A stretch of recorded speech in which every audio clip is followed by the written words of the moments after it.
Prepare yourself for battle, heroes. Welcome everybody into the NA in-houses. My name's Bahamut. On the left-hand side, we have got the Alliance today, as we have a Cure Falstad, Nintori Blaze, Legacy Johanna, Missy on Whitemane. We'll see an Albatox Hanzo, and on the opposing side, our Horde, with a Sylvanas played by Sai, Valimar Hogger, Cattle Garrosh, Kelsier will be your Junkrat, and Crom Rhaegar. Twitch Gamble's going right now in chat. Let me go ahead and get you all a little blop in chat right there if you'd like to make a Twitch prediction. We got a Q build Falstad. We got a Groundbreaker on that Garrosh. Simple Geometry on Hanzo. Fairly standard talents across the board. I don't know who Missy is. I have never casted this person before.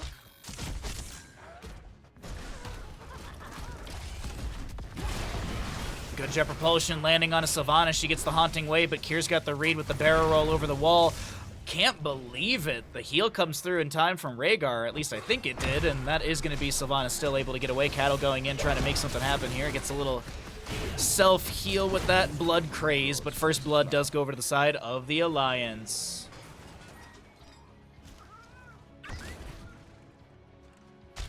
I don't know who Heartbroken is. Sorry, Kala.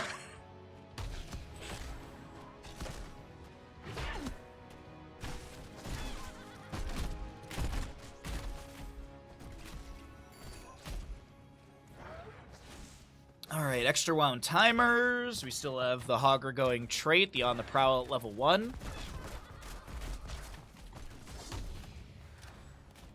Easy camps on both sides. Cattle maybe going to go for a Groundbreaker stack off of someone here. Won't be able to land it. Gets chunked down to 50%. Throws Legacy out of position, but I think Legacy is okay to get out of here. Pops the Iron Skin. Actually, I said that, and I don't think Legacy's that okay. Groundbreaker will connect, and the kill does go through to the side of the Horde. Scatter off the side wall, no connection onto the enemies, as we do have the Sapper Camp bottom lane from the right side, nearing the fort front gate, but we've got Albatox and friends trying to clear things out before the Sappers charge in. 1, 2, 3 make it in. The sidewall does go down, the gate as well. Sylvanas activates Black Arrows, locking down the enemy side Sappers, and those will be cleared away without getting any value in lane outside of, well, maybe some damage onto the minions. How are we doing on gambles? 2,800 to 200. We got odds, and that's what we like to see.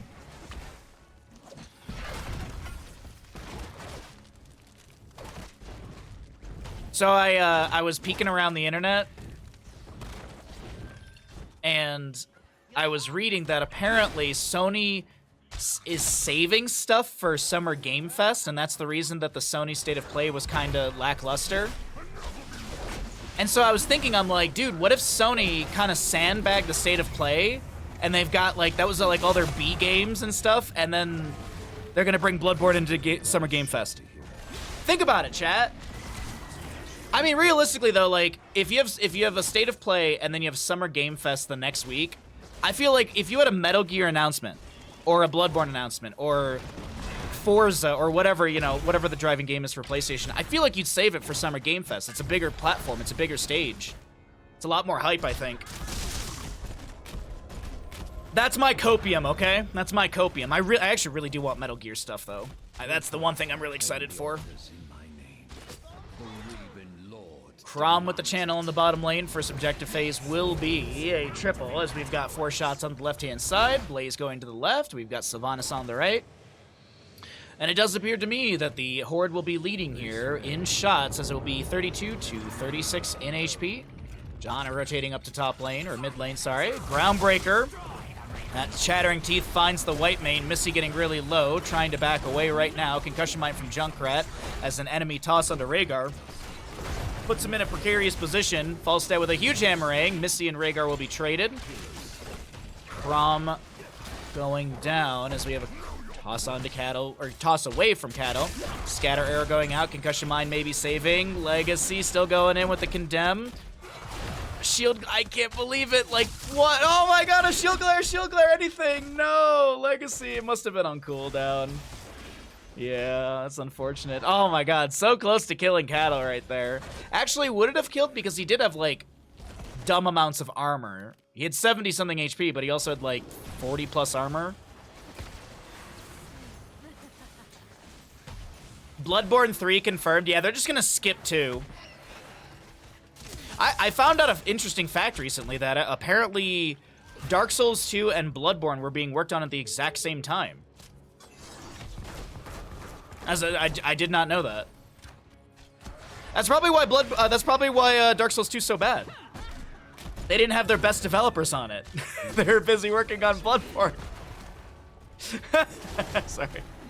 Anyways, a little distracted today. We've got ourselves a full stead flight into bottom lane. 10 talent here coming up soon at the top of the screen, so we cycle through the other numbers.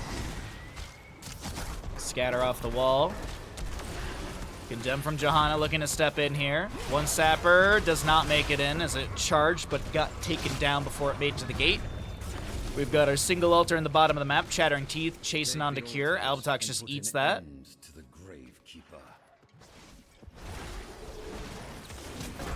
Okay. Blaze looking to rotate in. Finds the jet propulsion on the top of our screen onto Sylvanas. No Haunting Wave thrown out by her. Just tanking a bit of damage. Gets healed up by Crom on that Rhaegar. Albatox delayed out by the Junkrat. We still have a fight in the bottom lane.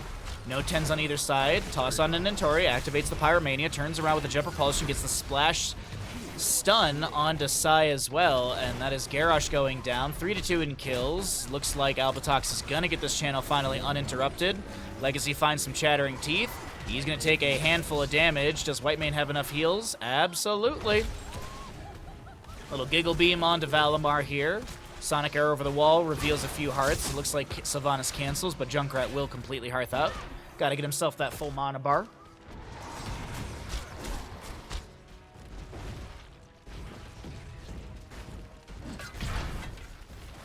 Gust for Falstead, we've got a Bunker Blaze, Blessed Shield, Scarlet Aegis, and the Dragon's Arrow. On the opposing side, Ancestral, Riptire, Warlord Challenge, Hortipult, and Wailing Arrow. All heroics up and available, nothing spent yet. And Falstead continuing to clear out mid lane wave. A little bit of Groundbreaker from Cattle. Gets his 10th stack on that level 1. He already has the 5-stack reward. He will get another reward at the 15 at completion. Body blocks, jet propulsion, looking to take down this Sylvanas. She's taking tons of damage. Wailing Arrow thrown out, connecting onto Cure. She's able to, the Sylvanas, excuse me, able to Haunting Wave away. Gonna hearth out. Yeah, gonna hearth out a little bit further back. Falstead taking a flight down into bottom area, looking to help out Albatox, maybe take down Kelsier, but no. The focus is gonna be under the camp. Now, there is a Concussion Mine underneath all of this. Concussion Mine into Steel Trap into Riptire, and a Gust from Cure saves. Nicely done, Cure.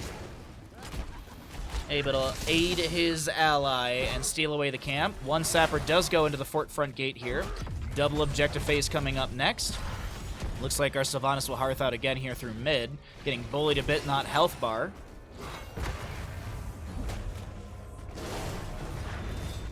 Okay, all right, let's see what we got here. Is there any delays? No, it looks like, oh, wait, hold on. Maybe an invade onto this camp? Cattle on the right-hand side. Just going to rotate up into mid. Okay. Trade between Blaze and Sylvanas. We're looking at 28 to 28 in core HP. An even game. Ooh, hold on. Ancestor healing in mid lane. Thought we had a little bit more of a fight in top as they're diving on an Entori with that Sylvanas. Bunker for Blaze will be activated. The mid fight does expire. A whole lot of trash thrown on the ground by Hogger. Nicely done from Valimar and Sai. Will be able to take down Blaze. Cure rotates to top to pick up any missing experience. None lost right there. Cattle finishes out his Warbreaker level 1, so not only does he have the additional damage over time, but he's got the cooldown reduction on that bad boy as well. Falstad makes quick work of these waves as Blaze is going to respawn in 5 seconds. Hogger pushes up mid, but I don't think Falstad's going to struggle too much with this. His wave clear's pretty good with 47 stacks on that level 1.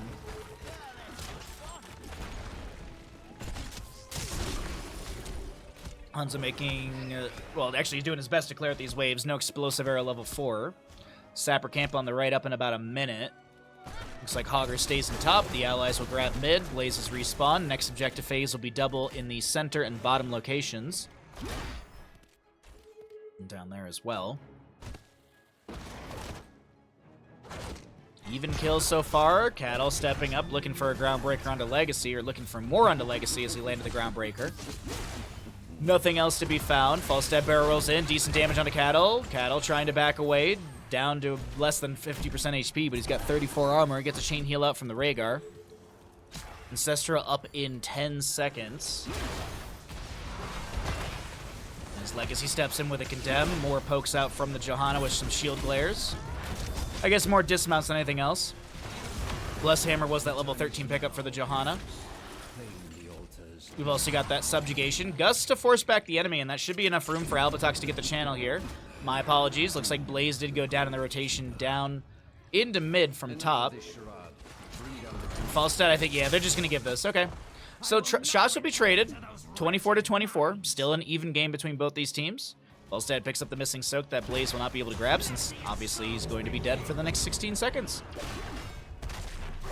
Falstad chasing onto Hogger. Hogger looking like he's fine, yeah. That health bar is a little low, but it doesn't look like Kyr's going to be able to find a kill into Valimar.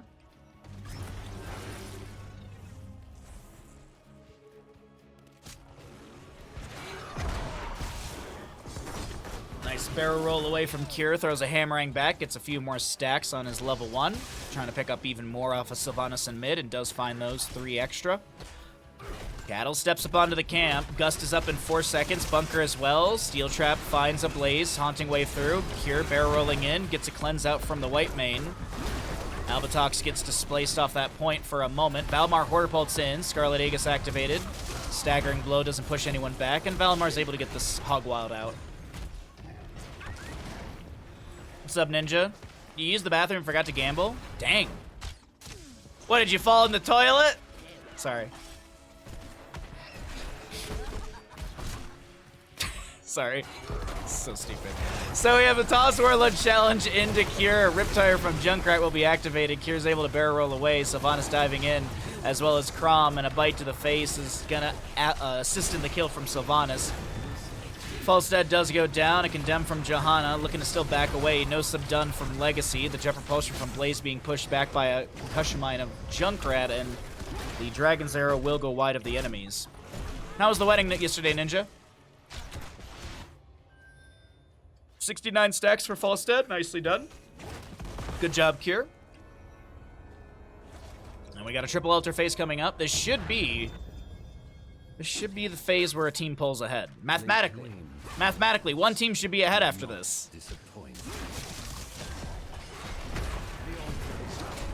Trade in the top left and right, but we have the center altar still up and available. Falstad flying in. Does he get a delay onto Kelsier? Yes, he does with the Q right there. Meanwhile, on the bottom left of our screen, Missy does go down on that white main. We will have Junkrat taken down by Kyr. He had that huge hammering burst as he flew in right there. Augur gets a kind of awkward bounce. We've got 2 fights going on right now. I apologize. Sylvanas does go down and bottom. It looks like Legacy should fall as well as Cattle steps in. He's taking a few tower shots. Meanwhile, the Hogger was taken down by Blaze and Falstad. It's a 3-for-2 Gust from Kyr as he pulls the Chattering Teeth into Nentori. Nicely done, Kyr, pulling the Chattering Teeth in. And as I said, mathematically, one team will be ahead. It was lovely. As per tradition with that family, it rained, but it was only light rain during the ceremony and got heavy when we were inside. Nice. I'm glad it was fun.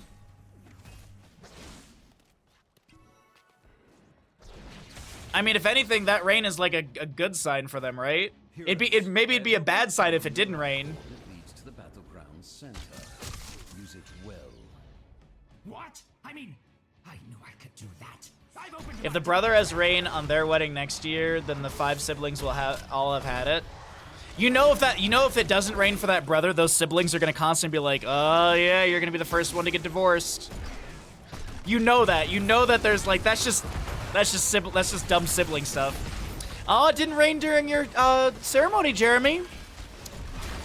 It must be a bad wedding. Must be a bad marriage. Artipult in from Hogger lands a beautiful staggering blow. Falstad gets the Gust away. The Wailing Arrow from Sylvanas and the Haunting Waves to try and chase in. We do have a Riptire from the Junkrat coming through as well. Gets a massive explosion under the enemies, but no kill to be found by the Horde just yet as the Alliance are looking to tap well and re-engage here. Jet Propulsion from Blaze says hello to Cattle as he looks to step in with the Indomitable. Getting a little bit low. Valimar gets the Ancestor Healing. Might have been a misclick there, but it doesn't matter. The clicks are still coming through correctly, and they take down Missy on that white main.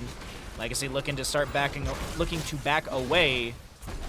And And that'll be the end of this team fight as Hogger gets a bounce off the fort for a little bit of damage in bottom. Actually, these are keep values right now. Looks like Sylvanas' black arrows are active. She'll lock down the keep. We do have the members of the Horde stepping in a bit here, looking to take down some other enemies. Nope, they're just going to take down the fort. And this will be 5 shots into the enemy core, which means we will see the Horde ahead by 1 point on Towers of Doom, map number 1 of the day. GG's. Good fight. Really good fight in bottom lane. Good kill onto White Mane, as well as the conversion on the bell tower. Get the extra shots. Uh-oh, uh-oh, uh-oh. Cattle looking to step in. Finds Albatox. Goodbye, Hanzo. 3 sappers could be fed in through bottom lane. Johanna being stalled out. 1 sapper makes it over the wall. 2 and 3.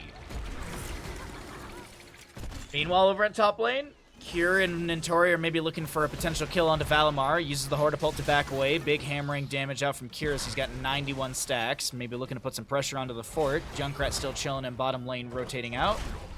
A Toss was looking for Legacy. Only finds a minion, I do believe.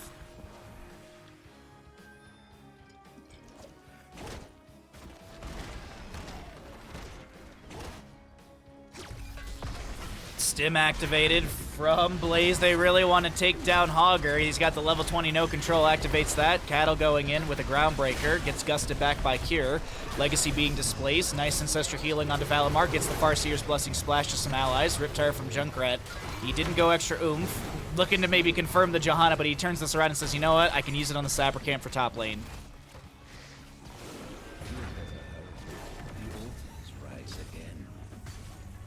And with the kill into Johanna, we got a double objective phase coming up. Boss is going to be taken. I mean, this could be actually game-winning right here. Not the boss, obviously. Double objective phase. Only 8 points of damage is needed. They've already got positioning on the left-hand side. Looks like Sylvanas will get the right. Cure's maybe going to delay out Sylvanas? No. Okay. 18 seconds to go on Johanna's death timer, and a singular bell tower is what stands between the Horde and a map 1 victory.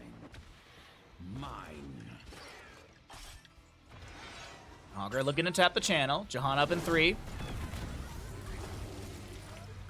Some steel traps around here. 20 talents here on both sides. Wind tunnel. We've got the burn notice.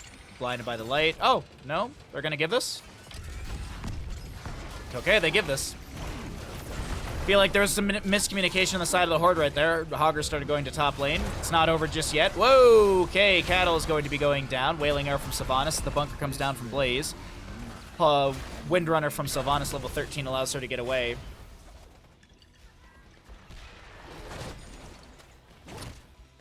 This Stark fellow seems like a nice lad.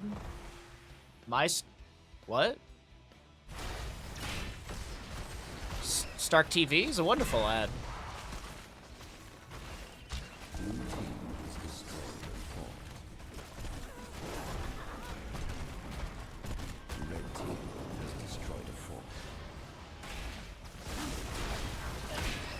Nah? Well, I disagree with your nah. Boom. Take that. I don't know how you'll ever recover from this.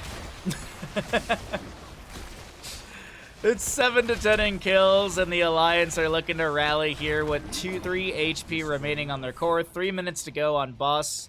That'll be around 21 minutes in game time. My nah got nod. I'm in shambles. See? It's just that easy. Let's see. Next objective phase is going to be double in the mid and bottom locations. Junkrat Cannonballs clearing out the Sapper Camp here in bottom lane. Volstead working on top left bell tower. No more Sappers? Yeah, they're just looking to hold bottom lane. Sylvanas used Black Arrows there for a moment to try and step into the bell tower, but it's not going to work out.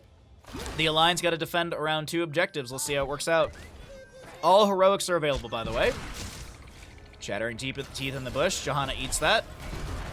Takes a cannonball of damage. Volstead doesn't get top lane. He's got a minion wave on it, but it looks like that minion wave's being quickly cleared out. Groundbreaker from Garrosh. Throws Legacy into the bush. There's no one really to kind of capture him on the other side. Meanwhile, Kira on the left-hand side is going to be going down. And that might be the beginning of the end for the Alliance here on map number 1. We do have the bottom lane bell tower channeled. 3 to 9 in HP. Sylvanas looking for this right now, getting delayed once by Blaze. Does he have another delay onto her with the Twin Flames? Yes. Bunker activated by Blaze. Legacy still down in bottom lane, brawling with the enemies. Nentori looking for another delay. Johanna does go down, and it's looking real rough here as no kills will be coming through for the Alliance. They'll lose their white main, their Hanzo. Blaze on the right side is going to be running to safety, but this does look like channel will be coming through. Nentori zone, little spray. Jet propulsion to the face of Rhaegar. You know, just join everyone in death. Just run into the death zone. There we go. Finland! Dominated. All right, with that, map number 1 goes over to the side of the Horde. GG, well played. 15 to 7 in kills. 9 HP remaining. GG's.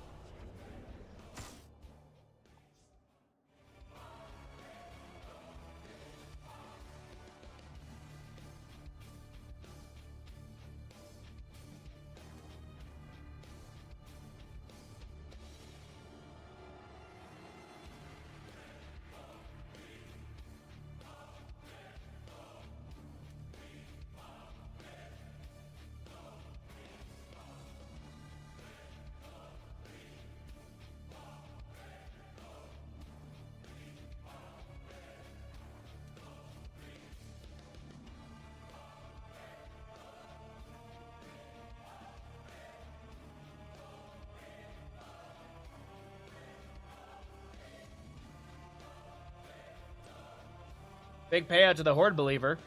Nicely done. Good job. You won some channel points. You won a lot of channel points, actually. From 200 to 3,000. That's not bad. That's not bad at all.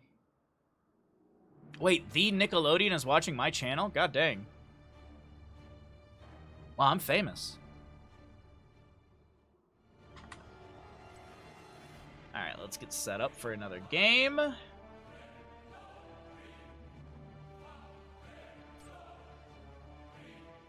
What's we got going on here? I was parked in my own Discord and there's a giant Trinity face staring at me.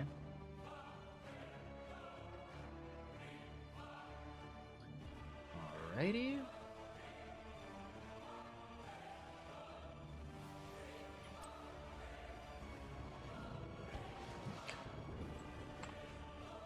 Imagine being so cool that a major network watches you. I know, right? That's just crazy to me. I just need Adult Swim. I just need Adult Swim to be watching me. Oh, ow. Ah, that repositioning was awful. That was just horrible. That was not comfortable at all. What's up, Bandit?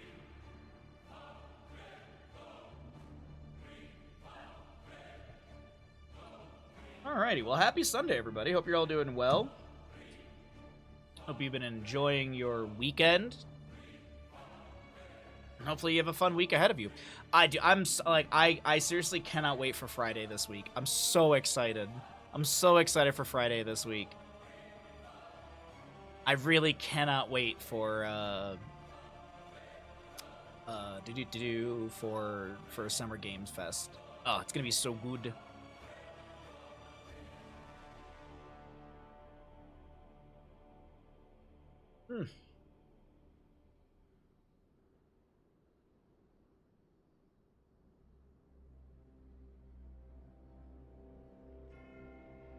Usually your gamble's a curse so for the team you believe in, so this is surprising.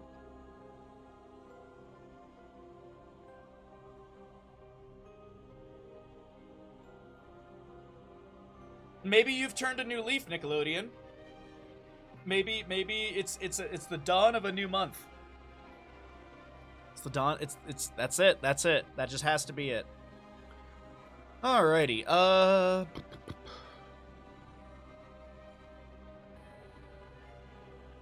Let's test that. All right. All right, we're gonna finish out our ad block here, and then we'll get going into another game.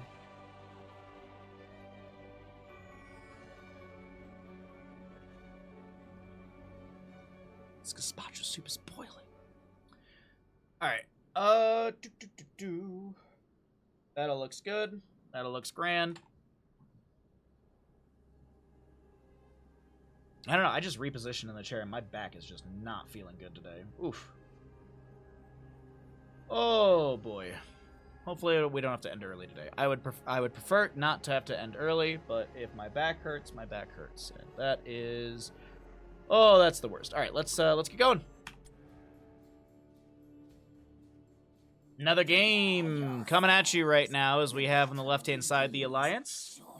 The members will be Albatox Tychus, Valimar Malfurion, Cattle Stitches. We got a Kelsier Chromie, Shadow Moon Blaze. Abduction, or Kidnap Composition. For the side of the Alliance, on the right side for the Horde, it's going to be an Entori Yrel, Krom Muradin, Legacy Lucio, Missy on the Jaina, and Cure to play Genji. So, big burst, decent mobility for the members of the Horde, but I am curious what's going to happen with the hooks from Cattle. Let's see if he's got that laser sight focus. Let's see, does first hook hit? Jump in from Muradin. We've got a big blizzard down from Jaina. Lots of damage going on to Krom as well as Shadow Moon. The first hook does not hit. GG's. Same rules as Tyrande with Sentinel, right? Exact same rules. Righteous Hammer to push people back right now. Tychus is just going to help clear out this wave in mid. We've got a Blaze already down in bottom lane. A hook will go out. We got 7,500 channel points on the Alliance to win this one. Best of luck if you want to believe. Oh, if you want to doubt. There we go. We got Horde at 1.4k. We got odds. Blaze in bottom lane. Gonna be fine. Yrel, this is, by the way, live patch. And Yrel builds have really not changed much at all since we have the nerf, or the buff on that level 4 talent. Lucio rotating down to bottom. Legacy looking for the damage. Swift strike through. Oh my god, Cure will be traded. That jet propulsion from Blaze was, I think, just the necessary amount of time to lock him in place for those tower shots to do what they needed to do, and that is traded first blood onto both teams. We'll have Stitches Yrel in bottom lane, chilling for the time being. It is patchwork creation, by the way, for the Stitches. No Hungry for More extra regeneration globe health bar or movement speed. Jaina's Fingers of Frost level 1. There's hook rules now. I just made him up. Because why not? Because why not? If we have Sentinel rules, why not have hook rules?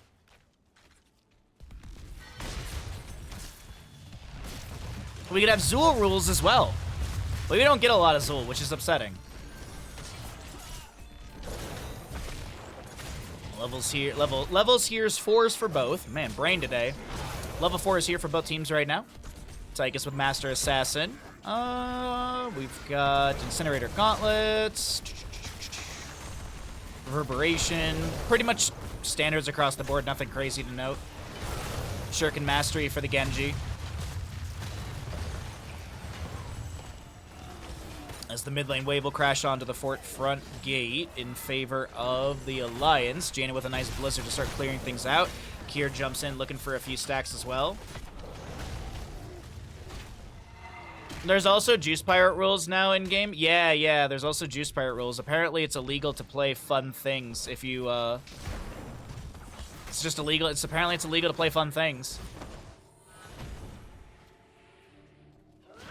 Yo, what's up, Mr. I'm Stuck?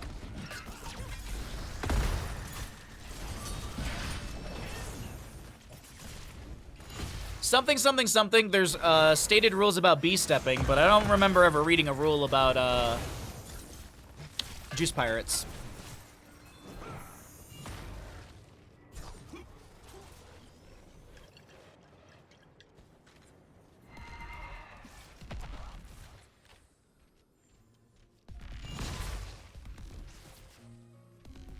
At least it's not illegal to make a team retire from a game by losing to your Juice Pirates. Geno Grievous.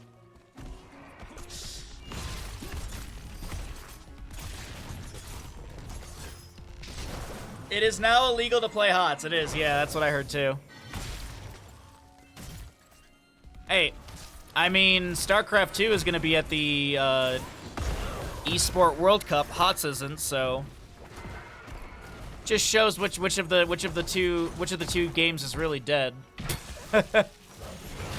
Root into hook. Crom is going to be taking a bit of damage, but he won't be taken down.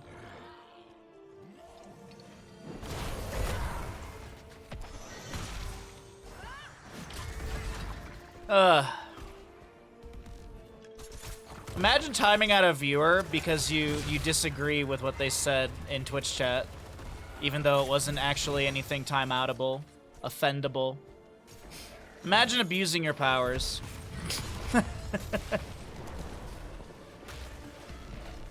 I only abuse my powers to time out Revolver consistently.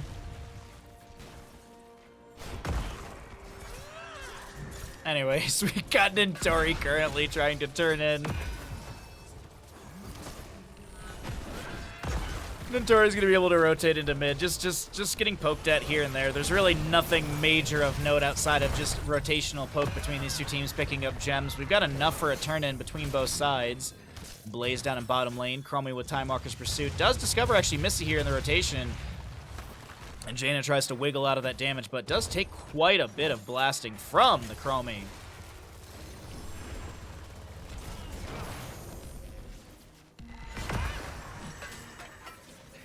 Shadow, sorry, I'm laughing at Twitch chat comments right now, but we have a jet propulsion from Blaze. Legacy amps it up with a reverse amp picked up from level 7. With great power comes great responsibility. That's what it's that one guy who makes soup said, yes. Ben Campbell.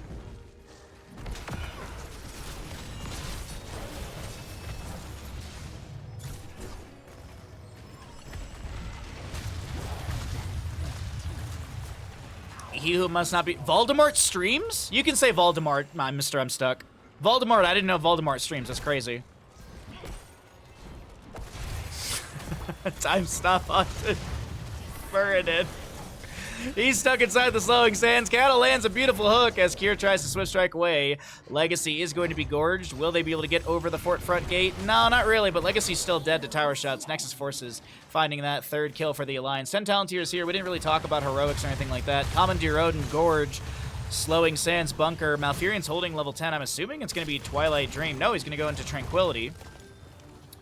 We will see X-Strike Genji, Jaina with the Water Elemental, Sound Barrier Lucio, which is nice for that burst ability from the Gorge targets. Avatar Muradin and Ardent Defender for Yrel. I think I pushed the wrong button there. I did.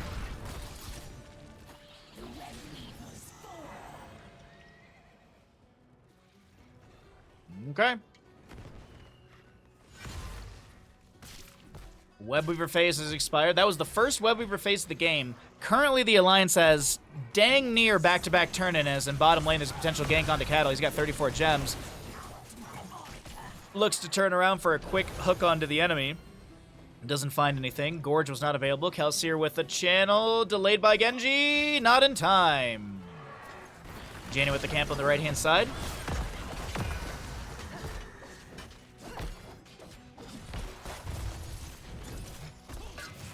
Grenade from Tychus won't kill, but he's going to still attempt to get some damage. Yeah, Kira had like 630 HP. I don't think Grenade would have killed. But we do have the Alliance picking up their Webweaver phase that will be summoned into lane. Little grenade out from Tychus once again, poking at the wave that has been bolstered by this mid lane Bruiser camp. Overkill activated, slam on the ground, slow to keep the minion wave a little bit more in place. Commandeer Odin has been summoned. Seems like mid lane's going to be a hot priority for the side of the Alliance. They've already taken down most of the fort front gate. The two walls do remain. Gorge from Stitches. There's a root from Malfurion. Cattle drops off Genji right inside of that. A hook immediately. Soundbearer from the Lucio bolsters the shielding of that Genji as Valimar has to pop the Tranquility. Trying to keep the allies healthy here. Crom split from his team, rooted and booted on the left-hand side. We do have Blaze Bunker summoned. He was down to around 10% or so HP, maybe a little bit more than that. But a nice kill onto Meridim. Webweaver phase is still pushing in top and mid. Bottom lane was cleared out by Yrel just now, and that found a little to no value, I believe. Mid lane fort might be taken down here. This is looking pretty good for the side of the Alliance.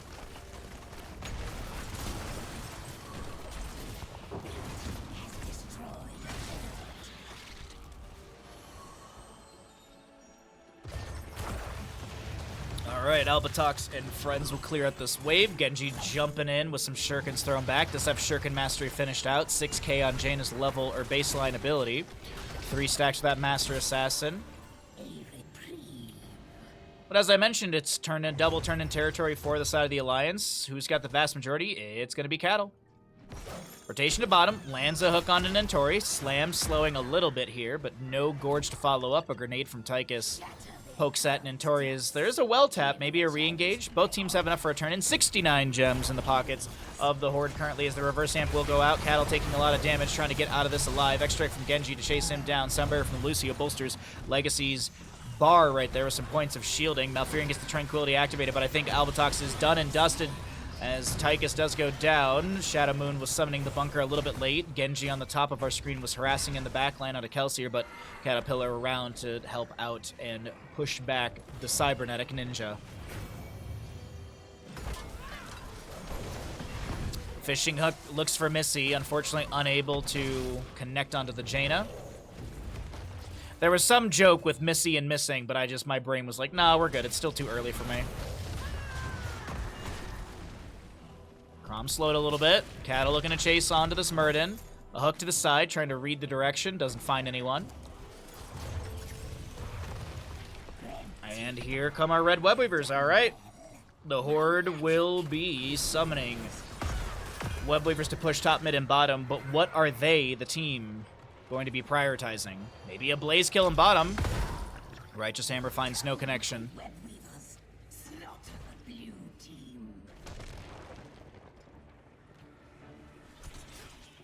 Alright.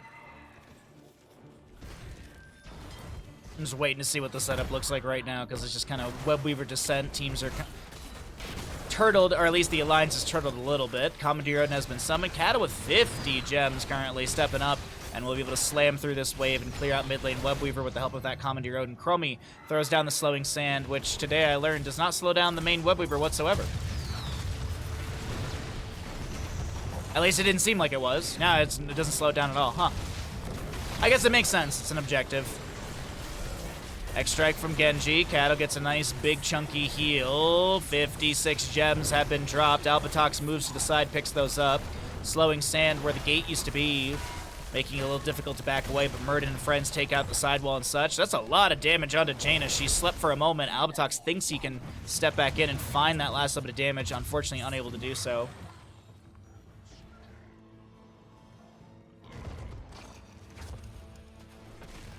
That's Blaze's level 7. What? Huh?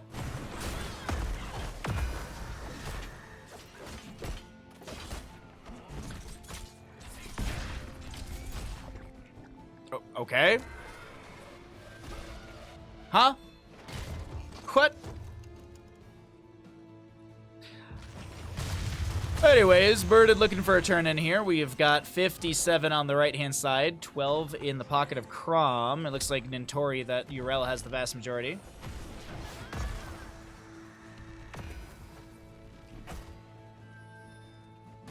Am I streaming on a delay or something? What's going on?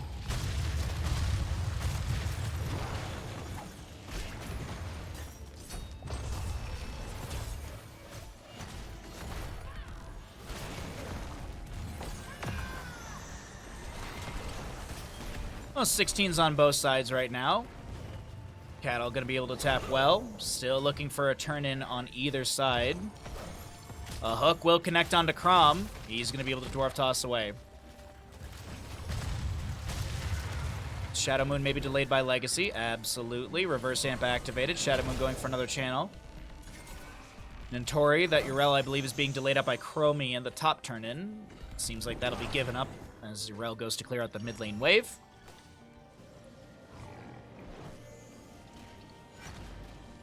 I mean, 50 gems from Albatox. That's going to be nice to deposit.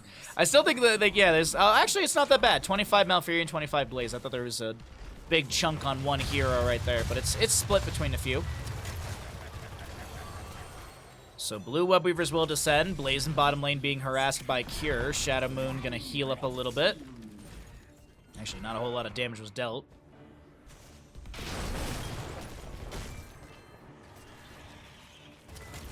So I'll just make a mess on the floor. Oh, that makes sense. God, I'd hate to hang out with Blaze. He's just throwing oil everywhere. It's not useful. Top lane fort does go down. We have a rotation quickly into mid. Genji's going to be the target, but he swift strikes away. Shadow Moon still chasing in. Cure able to sidestep the hook from Stitches. As the Web Weaver is going to be bolstered by Commandeer Odin through mid. Top lane Web Weaver still fairly healthy. Good call from the Alliance, trying to split the defensive tools of the Horde right now. Legacy able to pop the sound barrier, looking to chase in further. Nentori with a Righteous Hammer splitting the enemy team, but it doesn't seem like it's too big of a split. Shadow Moon turns around and goes for a big jet propulsion. A lot of oil ignited on the ground right there, but no sort of kill. Top lane Web Weaver gets the keep front gate, pushes things up, and Jaina makes quick work of the wave. But both teams have an available turn in. Chromie's dumping sand in bottom lane, looking to take down this fort as well.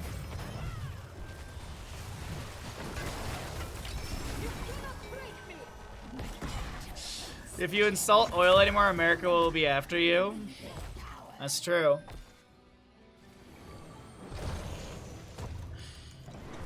There was like a meme a while ago where it was like USA finds out there's oil in USA and USA invades itself.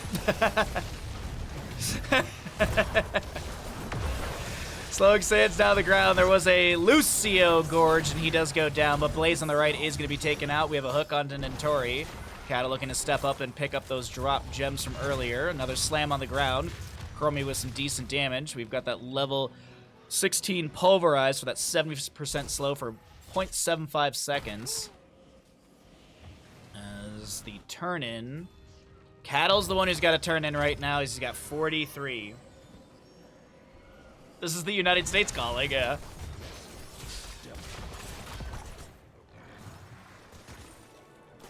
I always thought that meme was too good.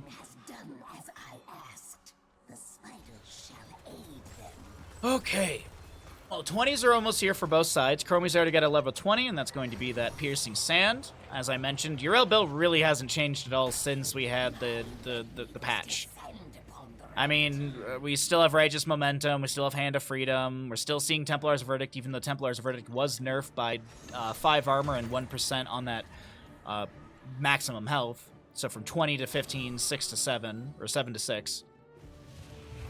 Like, still seeing Divine Steed at level 7, or the Righteous Momentum, still seeing Velen's Chosen at 13. So, I guess it was one of those things that, I'm guilty of this. I looked at it on paper, and I was like, man, that seems busted. And people had said that it was difficult, but at this level of play, at least, at this higher level of play, I'm not seeing it. I even asked Liam about it, and he's like, dude, just giving up Hand of Freedom is so hard. He's like, trading Hand of Freedom for that armor is just, it's not worth the trade. The utility that Yrel players get with that level 4 is just way too much. Genji jumps in, looking for some poke damage onto Valimar, dropping Malfurion down to 50%, forcing out the Tranquility. There's a Gorge onto Genji currently, as the Slowing Sands are going to zone Missy and Chrom back. Lucio steps in with a Sound Barrier, trying to help out his allies. Yrel with Avenging Wrath in. Huge Righteous Hammer potential here. Actually splits the Malfurion and Tychus away, but now Tychus throwing in some decent damage onto Yrel. She tries to actually turn back onto him. Chrom with, like, no HP. Cattle's going to go down on the right side of our screen. Looks like there was a pickoff onto Tychus, and things are falling apart for the Alliance in the late game here on Tomb of the Spider Queen map. Map number 2. Sup, Turba? How you doing today, bud?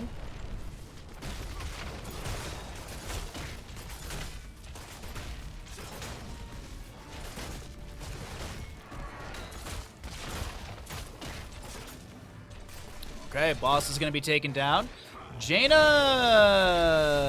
I don't... I think Valimar's dead, though. Bit of back and forth on all of this, and Valimar's trying to get away, but yeah.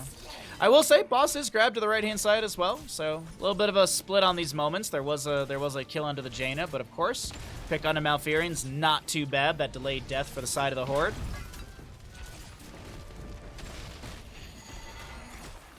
Whew, sorry, I am struggling to wake up today. I did not sleep much last night.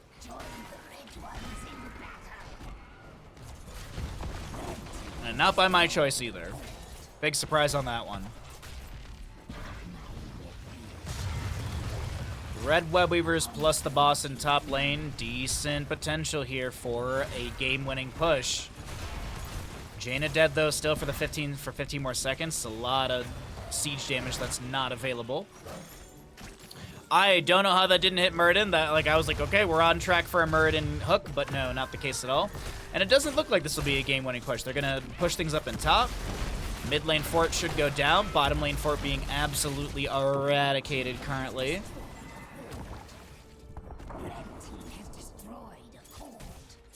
Still mid lane really healthy. Also, Nintoria is dang near an entire turn-in right now. I think the next turn-in for the red team is 65. No! Okay, that was a beautiful lockdown. Cattle can't get the Yrel over the wall. Lucio still goes down trying to help out Yrel. So does Muradin. They died for her sins, as Kira's going to get with the jet propulsion. Missy just respawned and is going to go down. X-Strike from Genji allows him to get away, sneak over the wall. No discovery onto Kira, who I saw him actually starting to move. He's like, what if I just Hearth right here? They'll never expect that, and that's kind of the case. Bottom lane wave is gigantic right now. Genji trying to get a kill onto Kelsier, who did kind of run a little too far forward. Commandeer Odin. It's a Yrel. Oh, wait, Genji looking for the kill onto Kelsier, but that timeout creates enough space. 20 seconds on Lucio. That's the lowest death timer. It's a Genji Yrel to defend. A massive minion wave in bottom, but I don't know if that's going to be game-winning. Timeout. This is looking like it's going to be done and dusted. This is looking over for the side of the Horde, unfortunately. The Alliance will be able to take a victory here in map number 2, Tomb of the Spider Queen. What a back and forth. What a fun map. GG, well played. Lucio unable to get back in time to help out his team.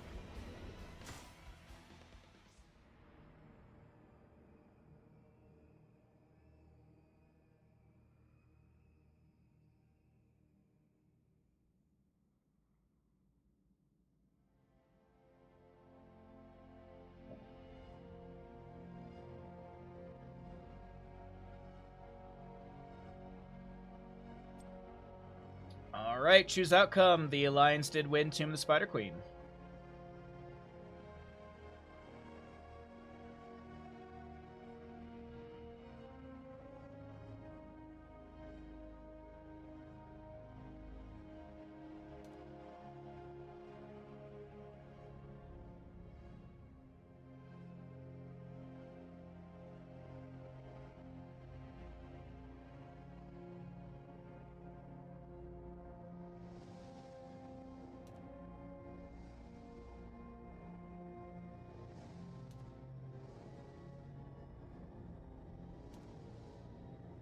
God, this allergies, I've just been such a fog the last like 2-3 days. Oh my God. Like last night I finished stream and I just felt absolute, like it just hit me. And I thought I was like, oh my God, I have COVID. No, I tested myself again yesterday. I don't have COVID, so I'm pretty sure I skirted it. I honestly think it's like, it's either like I have like a little bit of it, and you know the vaccinations are doing what they're supposed to do and keeping me from getting fully sick, or it's just allergies. I don't know, but I've just been in such a fog the last few days. Like I can't focus. My nose keeps running here and there. Oh, the drain. Oh my God, pine pollen season up here is just miserable.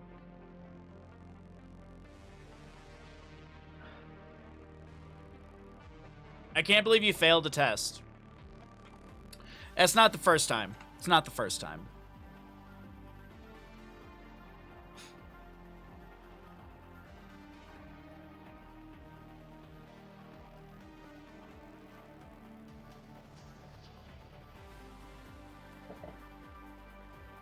Yeah, like one, I can feel like the sinus over here is just like, nah. This whole side of my face today is just like, nah, dude, you're no.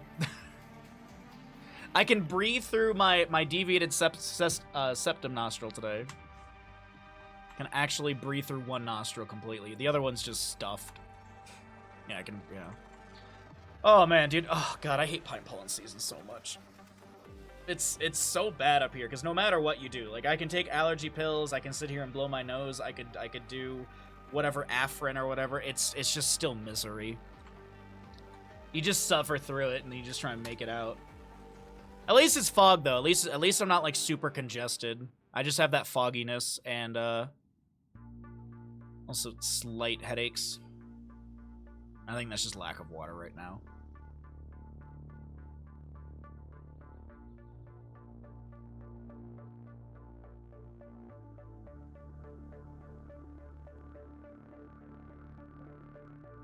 Alright, so we run out the ads. I guess I'll go get some tea, and when I come back, we'll do some more games. Thanks for hanging out, everybody. Hope you're having a good Sunday. Thanks for being here and checking out the games. Appreciate you greatly.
Oh, man, I don't know what it is. My leg is so tight today. I'm very uncomfortable.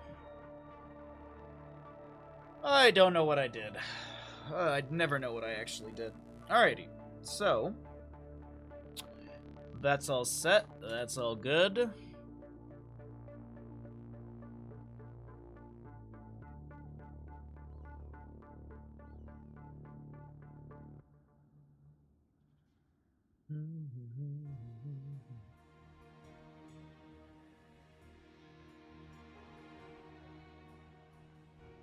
Alrighty.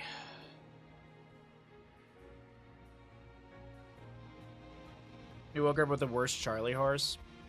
Yeah, it's today it's the pain's just in my lower back. It's just I don't know why. I don't know why. I don't know what I did.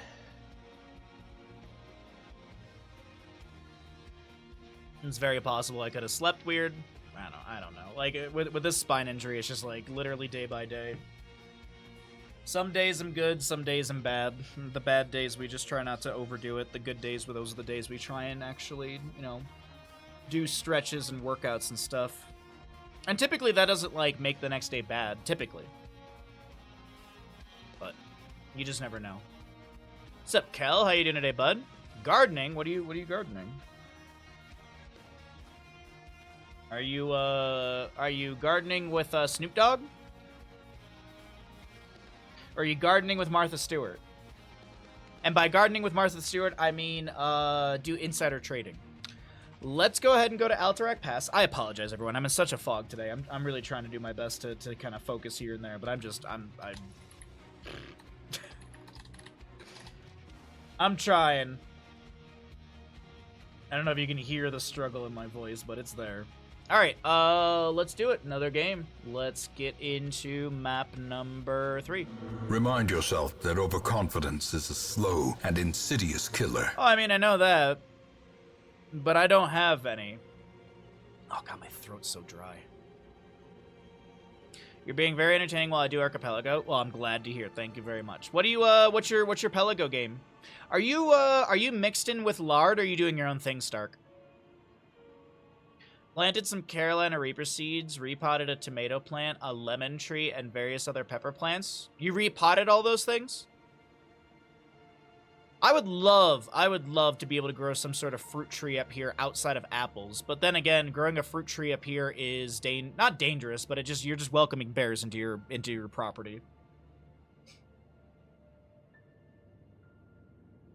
I would love to both garden with Snoop and Martha. No.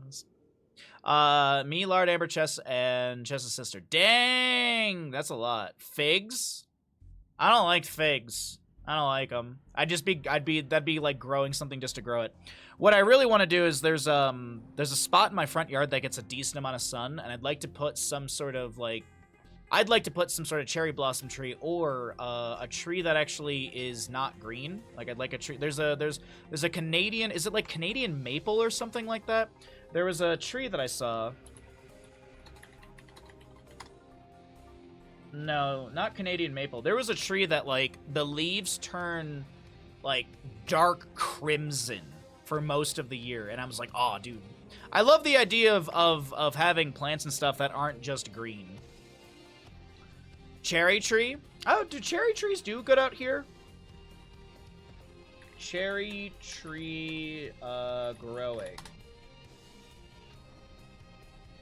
Jess is doing DS3, Mustache, SC2, Lard is doing Emerald, Kingdom Hearts. He did tell me what he said ALTTP yesterday, and I'm blanking on what it is. Messenger in StarCraft 2, Jess is doing Emerald, but every Pokemon capture is a check. Woo, you're doing Emerald, Kingdom Hearts 2, Raft, Pokemon Red, and StarCraft 2. Amber's doing Messenger, Super Metroid, and Link's Awakening. Dang! Oh, Link to the Past. See, that's what I knew he said it yesterday, and I'm blanking. Oh, literally, it's Lard also saying it. You're currently just chilling in Raft. Japanese maple? I swear it was Canadian. But that does look correct. Yeah, the Japanese maple does look correct. This was like way more darker in color.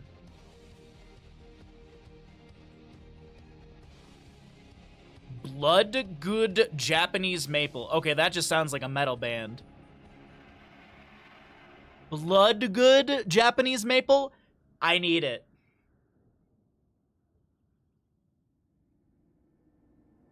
Down here, I need a greenhouse. I just want to know, like, the temperature. Because, like, the nights are really cold here. Not super cold, but... Oh, look at this. The Blood Good Japanese Maple, according to Special Features Map, grows in Lake Tahoe just fine. Yeah, I want, does not ship to Alaska, California, Hawaii, and PR. Public relations? Makes sense.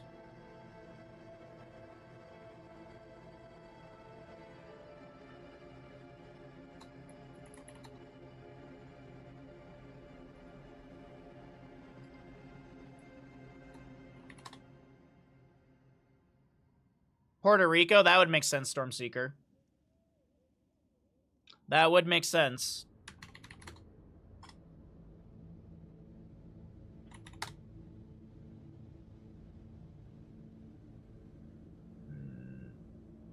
Dang. I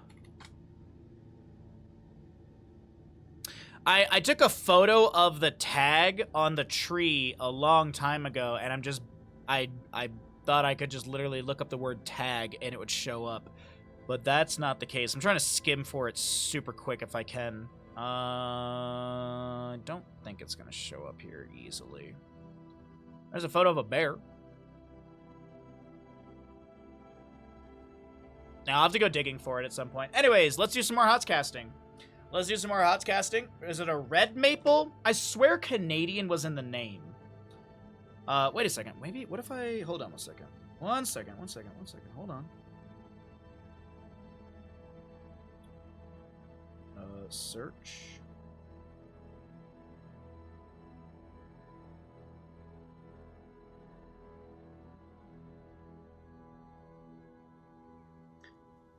I know you can search text message threads, and I was just gonna see if it would pop up in, because I had one with my parents where I sent the tag. No, that's just me getting a Christmas tree. Okay. All right, whatever. I'll try and find it another day, and I'll show you guys. Maybe if I walk by the house, I'll try and see if the tag is still on the tree, because it was there for like a year and a half. Maybe it fell off the winter, maybe it didn't. Let's do some more gambling, everybody. I mean, let's cast more heroes. Welcome back. I forgot there's no intro because it's Alterac Pass, and Blizzard didn't have enough money to do that. I don't know if that's the truth, but either way, we're here on Alterac Pass for map number 3 of the day. Thanks, everyone, for hanging out in our best of whatever here in the NA in-houses for Heroes of the Storm and North America. We have a Cure Hanzo, Crom Diablo, Kelsier Junkrat, Albatox Dahaka, and Scion the Lucio for the side of the Alliance. For the Horde, it is going to be Cattle, Anubarak, Nintori, Yrel, Mission, Lunara. We'll have a Valimar, Greymane, and Legacy Brightwing. Thank you, Ashmantle. Sorry. Drank too much tea and tried to talk. Feast on Fear, level 1 for Diablo. Mr. Bandit, you are such a good boy. God, I can just feel the allergies, like, my eyes. The allergies are kicking my butt today. I apologize, everybody. Thanks for hanging out. So Dahaka goes to top lane immediately. Yrel's going to split towards bottom. This is going to be mid lane scuffle as Cattle gets a little low here, but he's fine. Fire Stomp out from Crom Diablo. Valimar Greymane with a little Gilnean splash through the enemies.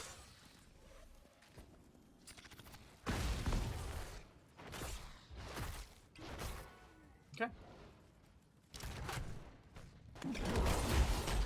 Lane setup seems pretty simple currently. Nothing major to note. We'll see teams splitting off for their camps on the left and the right in just a moment here.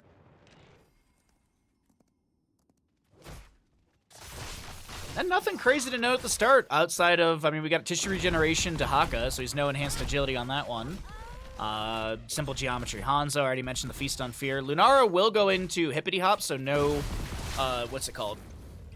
No Sentinel Wisp value at level 1, so after not basic attacking or taking damage for 2 seconds, increase the movement speed bonus of Dryad Swiftness by 10%. This is one of the best talents you can take in ARAMs because you'll never get value from it. I know this because I did that even though I was warned ahead of time. Even though I was told ahead of time that I probably should not be taking this in an ARAM, I still did and got little to zero value from it. I guess maybe like getting from the Hall of Storms into a team fight a little bit faster, maybe. Or, you know, getting back into lane from Hall of Storms, but yeah.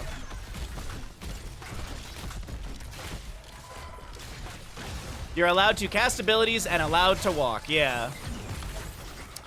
But as it was so nicely pointed out to me, you're pretty much always auto-attacking an ARAM with Lunara.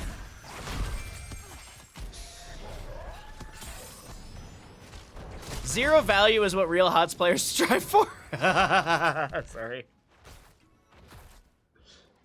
Alrighty. Hey, we got some really good gambles going on right now. I'm curious if Nickelodeon's gamble went good or bad last game. I didn't hear from them, so I assume it went good. You know, no news is good news. That's my guess. Anyways, thanks everyone for participating in the gamble. We got a what's the level 4 called? It is the, not Impaling Blades, it is the Bed of Barbs, which is going to have that persistent impale left on the ground for 3.5 seconds after, or persisting for 3.5 seconds after being cast. Diablo comes in for the Shadow Charge. Kata with a Burrow Charge out of the boss pit. No boss available, obviously. We're not even 5 minutes into game. Wonderful body blocking coming through, and that will be a Nubrak going down. You're out with an Avenging Wrath into the enemies, and, I mean, that's all she's able to do. If you are getting zero value, what are you doing? That's true. I would gamble, but I think that's considered inside trading. Oh, you're welcome to gamble, Legacy, as long as you don't spoil the game. You are absolutely welcome to gamble. I don't mind. Good to see you, bud. Happy Sunday. Hope you're doing well. Thanks for coming by the stream. Are you, did you guys qualify for the Hanzo Genji Cup? Are you guys? I thought I heard Rob saying that you guys are gonna do, you have a team, like 30K registered or something, and you guys are gonna be playing with basically the same group as Nations Cup, but it's, Cattle instead of Brandon.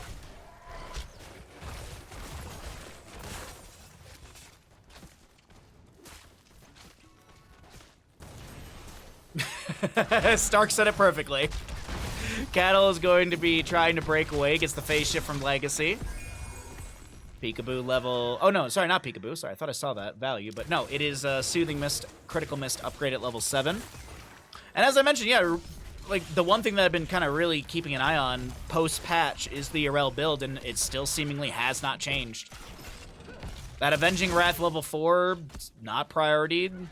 Templar's Verdict being nerfed at level 16, not not changed at all. So, all right.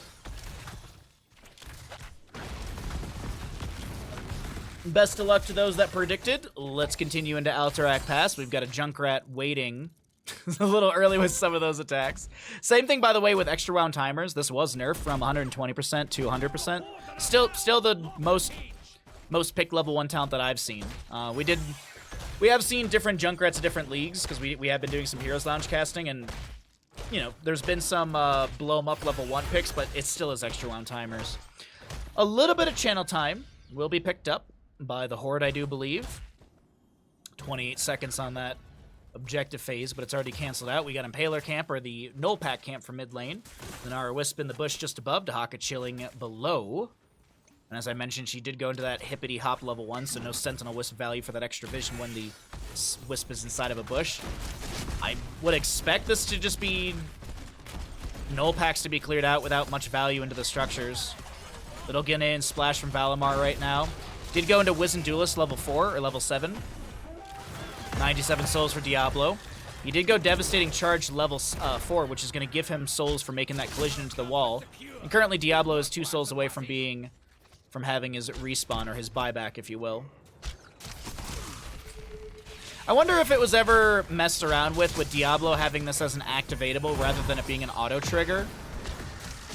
Like, I wonder if the developers ever considered Diablo being able to have that as like kind of like Kill the Zod, where it's an option. Like, you can finish out your phylactery level 7, but you don't have to activate it.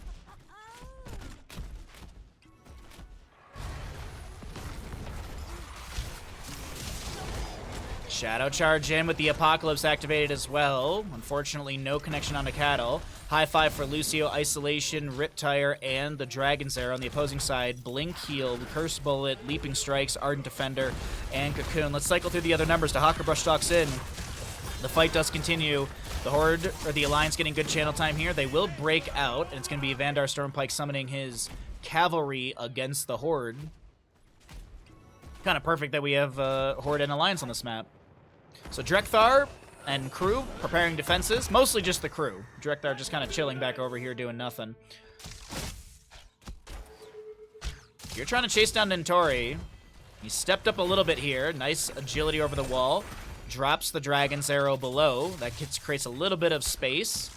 Another scatter out to maybe get the dismount or a stack. I'm not sure if Kier finished out his level 1 yet. He actually did finish it out, so just poking at the enemies. Dahaka pushing up things in bottom. Meanwhile, over in mid, a Riptire from Junkrat has been summoned. Going to be utilizing that mostly on the minion wave and fort. Cocoon onto Lucio. Greymane and friends have a lot of great damage, but the double high five coming out through Diablo and Junkrat. Now Curse Bullet into Crom. Scatter Arrow off the sidewall. Kier looking to take down an enemy hero, but unfortunately the Legacy healing is just too good. Now Legacy is low on mana. Will Hearth out for full. Urel clears out top. Dahaka pushed up bottom. No major structures to fall, but some keep front gates will take some damage, and mid lane fort is dropped down below 50%. We are going to see the back off from both sides, rotating for their siege camp, their null packs from mid lane. Greymane working on the right. Lucio Junkrat on the left. Hanzo will soak up top lane. No explosive arrow, so his wave clear's a little slow, but it's not that bad. He does have the, the serrated arrows level 4. Finds the scatter off the sidewall, but he does have that Lucio boombox. One of my favorite utilities as a Lucio player, especially in the lower ranks that I've played at. You got a lot of players who are like, let's just run into a bush, and it's like, but I have this infinite ward, basically. Because boombox has no timer on it. It is there until you place a new one, or it's destroyed. And the utility that I think a lot of people forget, it's got 5 armor.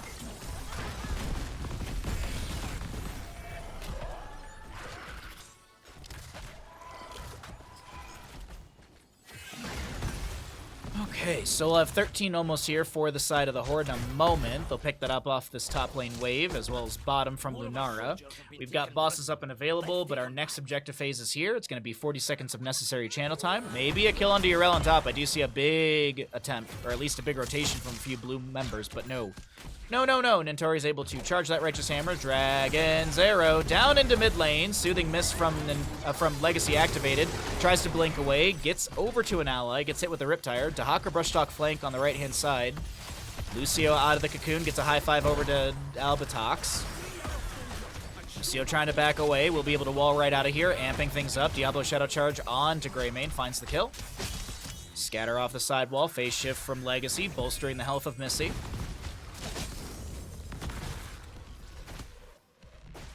What's up, Toy Lawyer? In-house matches? Yeah, these are in-house matches. As per our stream title. Overpower onto Cattle right now. We got a silence with the isolation connecting onto a Nubarak. We do have a drag, but this is a very low Dahaka. Pops his essence. Speaking of low health bars, Lucio does go down to the magic spit of Brightwing. She has that range increase at level 4. What about outhouse matches? You won't find those on this stream. That's the new Twitch niche. That's, you know, screw hot tub streams, screw pool streams, screw body painting screens, it's outhouse streams. That's the new meta on Twitch. Great arrow from Hanzo creates a bit of space for the allies to back away. Diablo gonna try and get out of here, and he's full on HP, so no big deal. By the way, the Horde did get some channel time on the objective phase, and it's looking like they may just be able to get this. Dahaka brush stalking in to the north side of all this. The Wisp from Lunara will scout that out. Apocalypse from Diablo. Kier going for the channel. Cattle does not get the interrupt in time. 4.5 seconds to go. A little bit of a split fight. Chrom trying to back away through this top lane engagement. Diablo, or excuse me, sorry.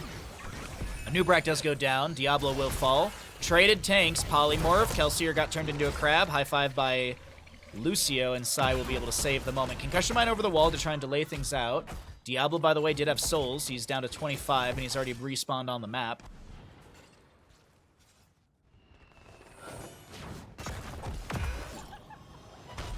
You're out of the loop. Can someone in chat please explain the turn to you? In-houses?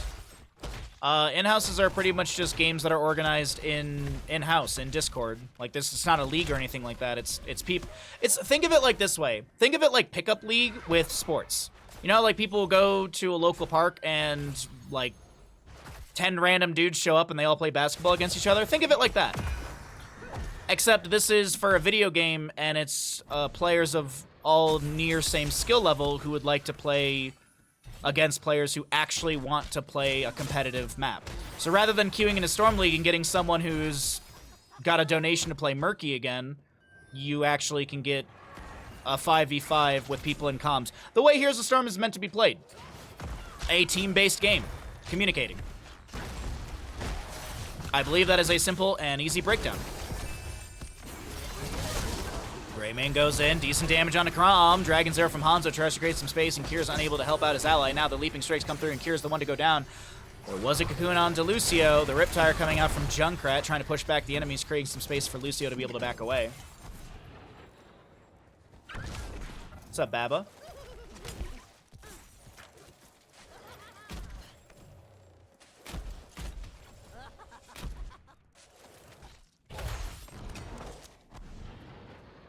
Heroes is meant to be a team-based game? What's up, Bathroom? How you doing, bud? Alright, Endless Nades for the Junkrat, level 16 is a good way to delay out these objective phasings. Cattle's consistently delayed here. Won't be able to get that last 4.5 seconds of channel time. Hanzo up in 1 second, 21 seconds on his Dragon's Arrow.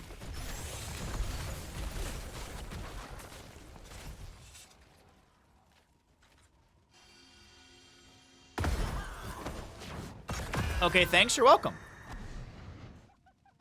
Yeah, I thought you were literally just asking, like, if this was in-houses. I didn't realize you were asking what they were, so my bad.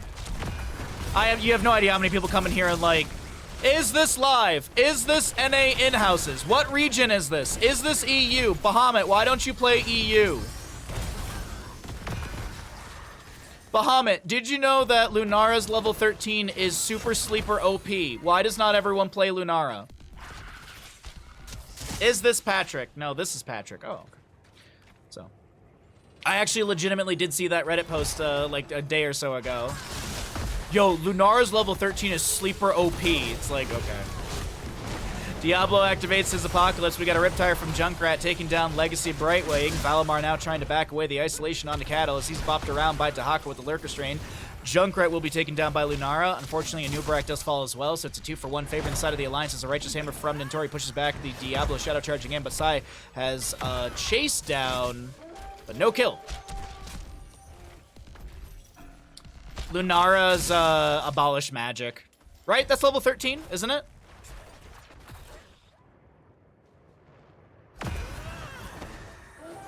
Oh, yeah, it's literally right there. I was looking at chat, I was like, wait a minute, there's a Lunara in this game. I bet she took it.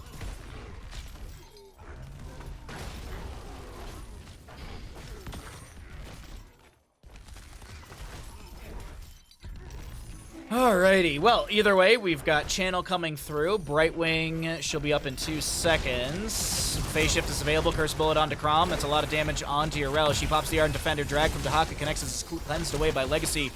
Phase Shift, Soothing Mist activation. 0.9 seconds to go. They're looking for a delay, but Valimar... Oh, wait. No, they get it. Actually, Side jumps in on the Lucio, gets the interrupt, and nicely done from the Alliance. They pick up the Cavalry. Meanwhile, Junkrat was getting a hand for mid.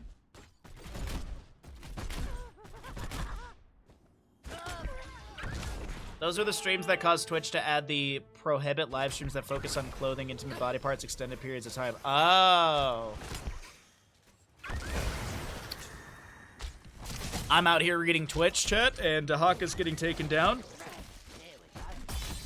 Cocoon on the Cure.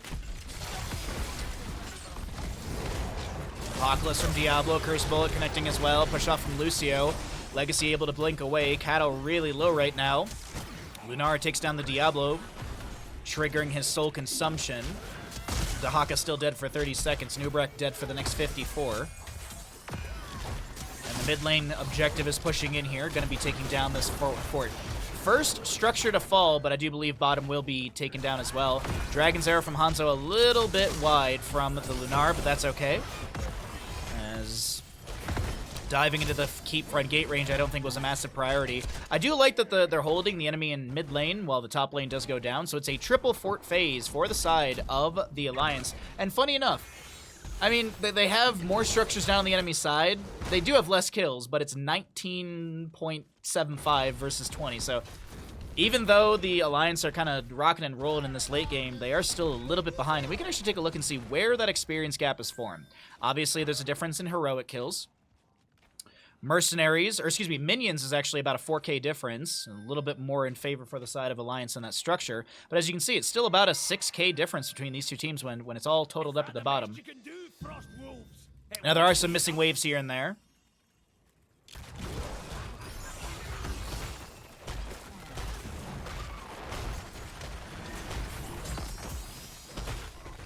I will DM you an example. Please don't! Sorry. Instead of a DMing an example, consider subscribing to the Twitch stream. Consider using your Prime Gaming. Alright, we have top lane fort going to be taken down by boss. The keep front gate will take a bit of damage. Objective phase hasn't been announced yet. We didn't really talk about the level 20, so let's go through those really quickly. We got the Bullseye, Hellgate, Cannonballs. Nice self-cleanse with the Seraphim from Urel. Anub'arak did go rewind. We've got Intensifying Toxin for the Lunara, as well as the Tooth and Claw for the Greymane. Invisible Friends Brightwing. I mentioned the Cannonballs of Junkrat. Isolation Contagion upgrade, and this is going to be the house party for the Lucio. The Ardent Defender will be activated. Albattox has to pop some essence as the Cannonballs continue to rain in through bottom lane. Taking a peek over into top, yeah, this boss is actually still fairly healthy. Bottom lane is down to less than 50%, and the keep is starting to get dropped quite quickly as well.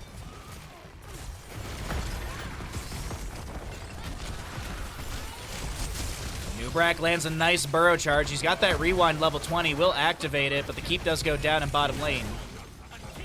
Apocalypse from Crom, looking to make something big happen. Beautiful Soothing Mist from Legacy. The isolation does connect onto the Brightwing afterwards. Leaping Strikes from Lunara reduce the health of Crom quite a bit here, but Diablo will not go down. Keep has been felled, and actually looks like we're going to get Keep Trade as the top lane does go down to the summoned boss. Ooh-wee. You can do it yourself, Vandar. Look at that. You did it all by yourself. I require 8! You sound like Storm League teammates. Hi, I'm a Jane and I can't get the Siege Giant camp on my own. Can someone help me, please?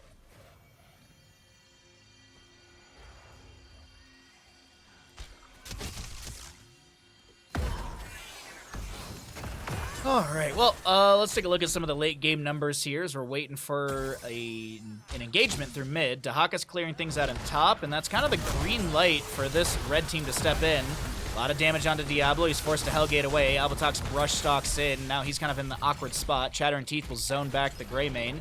One of the Beetles will eat that and deny it. Currently have a Wisp in the bush that Dahaka's like, it's whatever. I'll walk by that. I gotta go clear a minion wave in mid really quickly. Top lane wave is kind of whatever. Bottom lane wave is pushing up, but as I mentioned, typically, actually I didn't mention, but either way, typically you need 2 keeps to go down to actually end the map here because the core defenses currently have 40 physical and spell armor, so it's a lot of armor reduction. Also, if you did not know, I always like to bring up this fact, the Reaver minions, the unique minion on this map, they don't deal extra damage to structures. They have a hardy health pool of 3,230 right now, but they also have 50 physical armor, which allows them to push these waves, or push up in these waves, so... If you're wondering why do Reaver minions constantly push up? Well, they take 50% less physical damage. Objective phase started to be channeled by the side of the Alliance. Waiting to see what the re-engage looks like. What's up, Skullfy? Good to see you, bud. Happy Sunday to you, my friend. Happy Sunday to everyone hanging out, lurking, chatting, gambling, all that good stuff. Even if you poke your head in for one game or so, thanks for being here. Appreciate it greatly. Objective phase may be delayed out here. Junkrat trying to throw in some cannonballs. Great concussion mine to delay things out once again. 18 seconds to go. Phase shift from the Brightwing as we have the Apocalypse activated by the Diablo. Crom taking a whole heck load of damage, and he should be going down here from a new Burrow Charge. Greymane's actually the one to get the kill right there as the concussion mine from Junkrat pushes back the enemies, and Dahaka still will be felled. We have a Hanzo inside a Cocoon. Sai is going to try and help out the Lucio with a high 5, and unfortunately Lucio is going to be going down. Cure a little bit low, and Missy wants to step in, but decides better of it to just jump back over to the allied side. 50 seconds of channel time is necessary. Diablo's the lowest death timer currently with 41 seconds to go. And this is looking pretty good for the side of the Horde if they can push in. Ooh, I really like this call right now. I mean, 3 dead on the opposing side. Easy, easy, easy. Did the emotional damage not go off? I didn't hear it, but maybe I talked over it. Not sure. I'll send you back your points if it didn't go off. I'm not sure. Oh, I'm sorry, bathroom. Sorry, bud. Yeah, I don't like Twitch. Like, I need to honestly. I need to nuke all my alerts and use a different website because Stream Elements doesn't do what I need it to do. Like, I set the alert to... I set, like, 3 different Tier 1 alerts, and I set them at 33%, so it should randomize between the 3 of them, and it just doesn't. Like, it will grab a completely different alert that's not even in the right category. So, I don't know. Like, I feel like I just need to get rid of Stream Elements at this point, and it's just... Switching things over to another service is such a task. It's a few hours of just moving everything.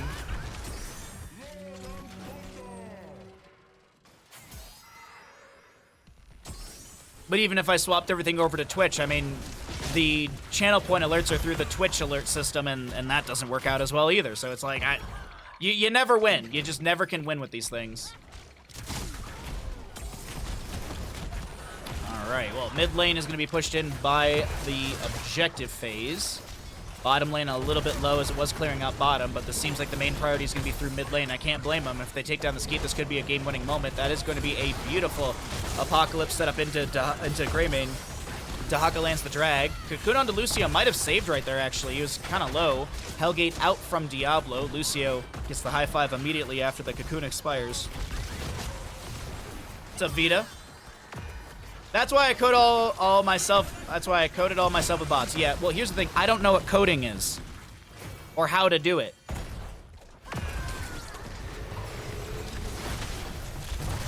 Junkrat with a Rip Tire will be coming through. That's Brightwing to go down first. Shadow Charge in from Diablo. Scatter off the wall.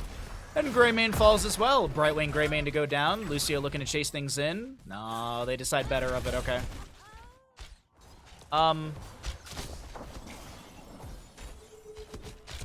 God, that was really close through top lane. I actually didn't realize that Vandar was down to like 5k HP. Nicely done from Cure. He's able to clear things out.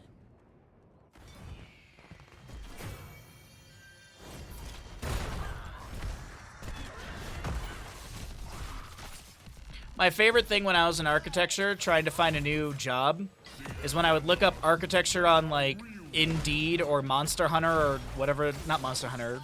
Job Hunter? What's the name of that? There's, like, a Monster Job Hunter website. Anyways, whenever I type in architecture, it'd be like, lead architecture designer. It's like, oh, okay. Like, I have experience. I could maybe become a lead.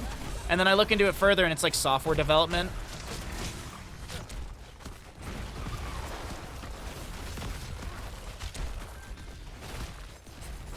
That was the most tilting thing. Like, I'd read through, like, half a thing and be like, wow, this is really good. And it's like, oh, it's for software. Got it. Okay.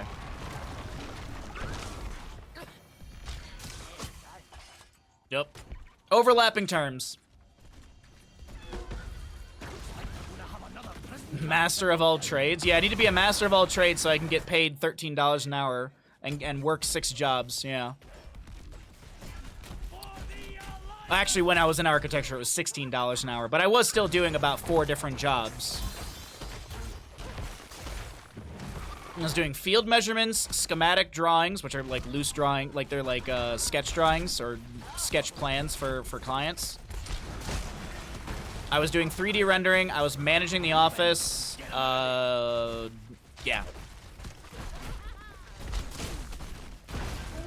Nobody wants to work anymore. No, it's because no one wants to work for dirt money and also get insulted every day. I'm so jaded by the construction industry. I'm so jaded by it. Like I told my parents, I'm like, I would never go back into construction. I'd rather start everything over again and work in charity. I got a lot more passion to work in charity than I do in construction. Nubrak pops the rewind, trying to get away from the enemies here, and it looks like he will be able to create some space. Legacy with the phase shift, the apocalypse. Nice soothing miss right there. Cattle trying to back away. The invisible friend's helping out for us for a moment here, but it looks like this might just be the end of that health bar of Cattle. And Legacy tries, but it won't be enough, and taken down here in top lane with Cattle. Oh, crap. Spider Queen, thank you for the raid, bud. I appreciate it greatly. How was your stream this morning? What did you get up to? It looks like you were playing Heroes of Storm. Thank you for the shout-out, Ashmantle. Thank you, Spider Queen. I appreciate that greatly. I will do that indeed.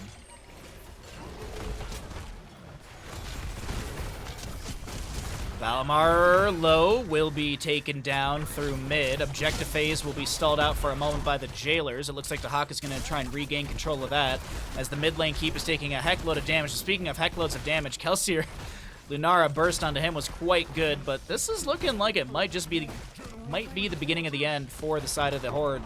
As this is a nice push in. Yeah, Albatox is like, but team, the objective is up. But team, the objective is up. This is actually getting kind of awkward now. Would they been? I don't think they would have been able to end with Dahaka there. Actually, I think Albatox, had the right call. But either way, I mean, the mid lane keep goes down. This overextension may be punished, potentially. Chrom really low. Does have souls available. Riptire from Junkrat pushes back Lunara. Chrom is taken down.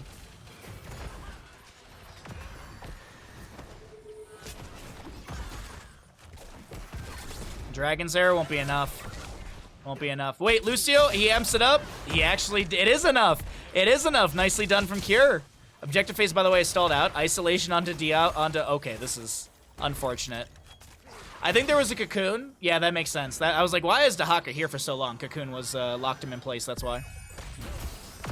I wish you could see the chats of the teams. That's the chats that you missed right there. That's all you missed. That's literally all you missed. I don't think there was anyone on the side of the Alliance like, oh my god, Dahaka, you're throwing. Also, keep in mind, all these players are in comms.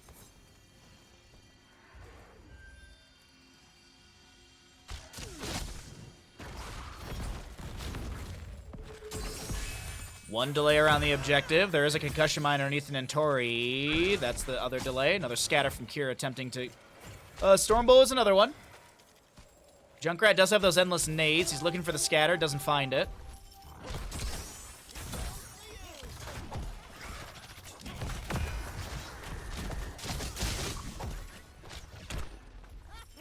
Okay. Nacho... Thank you for the follow. Glad you're enjoying the stream, bud. Welcome over. Urel jumps in, looking for another delay. 10 seconds to go. We've got a top lane wave crashing into Vandar right now.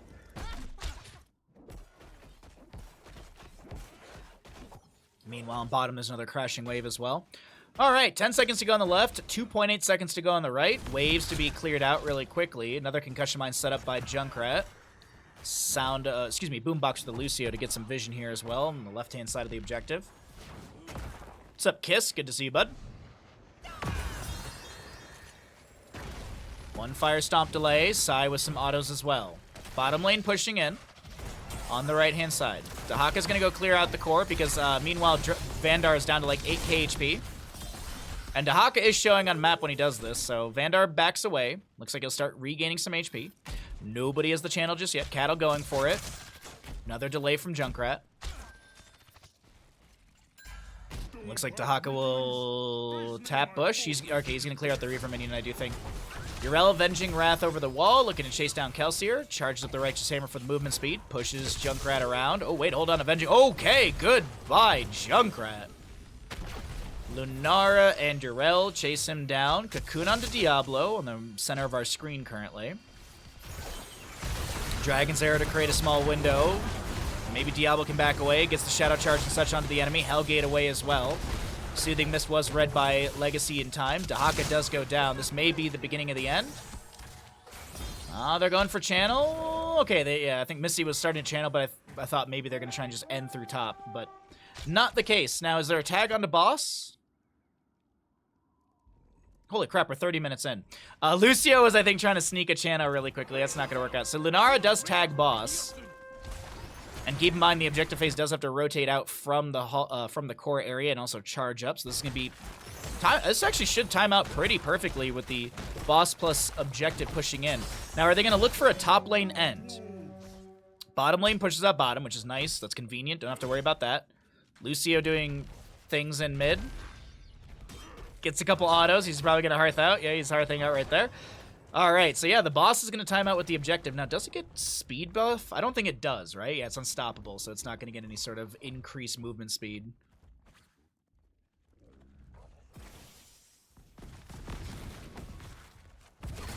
Or did it get movement speed augment? It actually seemed like it did.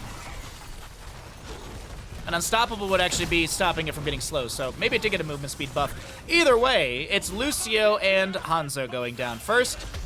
Missy on this Lunara trying to get away. Gets the phase shift from Legacy. Cocoon onto Junkrat. Righteous Hammer pushes him back.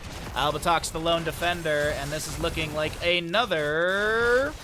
Team kill! To wrap up map number 3. GG! Well played. Somehow Lunara's standing on the top of an Uberak.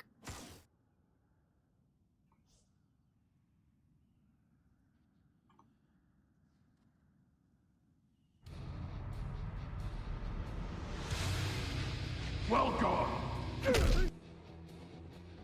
Thank you again for the raid. I appreciate that.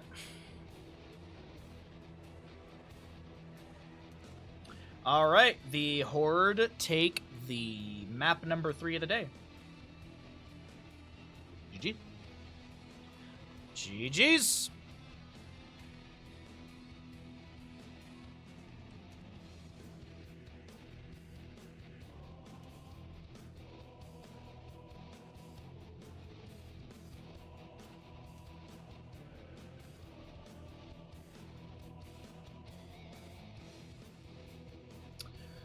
All right. Oh, there's the talents if you want to see them.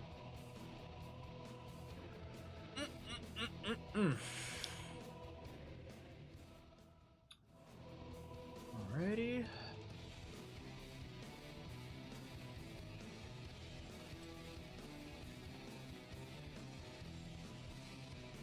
Alright, let's get set up for another map, all that good stuff.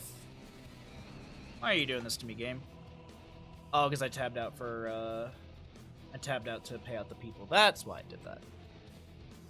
Ooh, we got an Illidan game.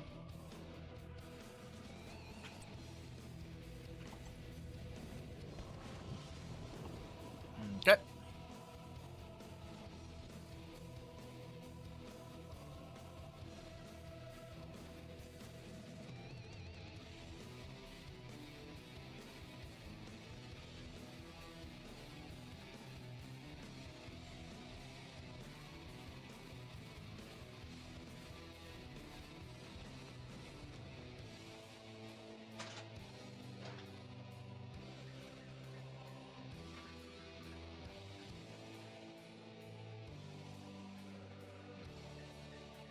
It's like, I gotta order more dental treats off of Amazon.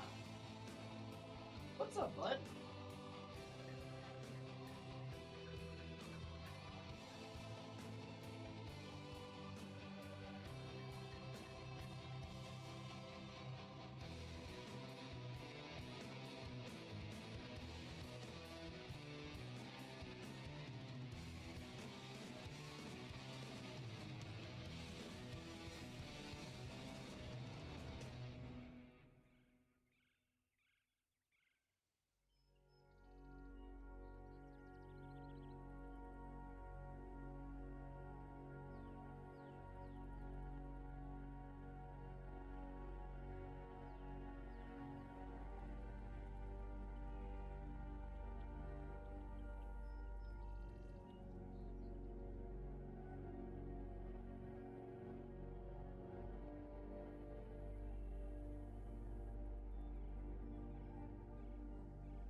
All right.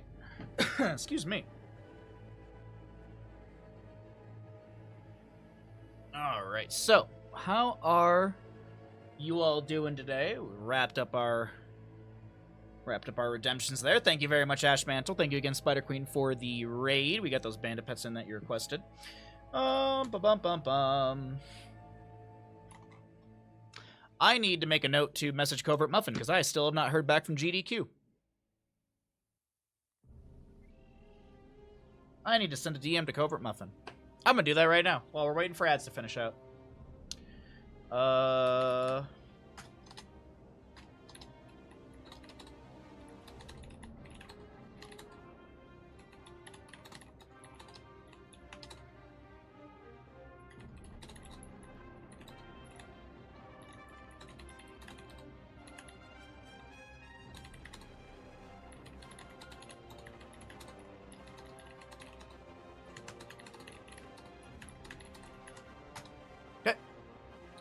Your dog is amazing, bud. Thank you, McNoob. How you doing today, my friend? How goes your Sunday? He is a very good boy. He is the best boy. He just had his birthday last week. It was just his birthday. I guess this week, realistically, right? No, I mean, on American calendar, it's Sunday, so it's the following week. But yeah, last week, Tuesday, was my dog's birthday. Oh, I need to update that command for 2025 now.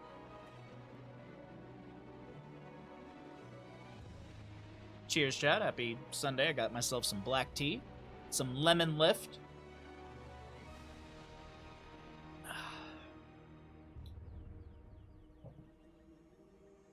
How many days until Elden Ring DLC? I hate this resume browsing thing. I wish it would go away. How many days until Elden Ring DLC? There we go. Like, it pops up the continue browsing. There's a website. 18 days, 12 hours, and 45 minutes, chat. 18 days, 12 hours, and 45. I'm so excited for Elden Ring DLC. I cannot wait. Ugh.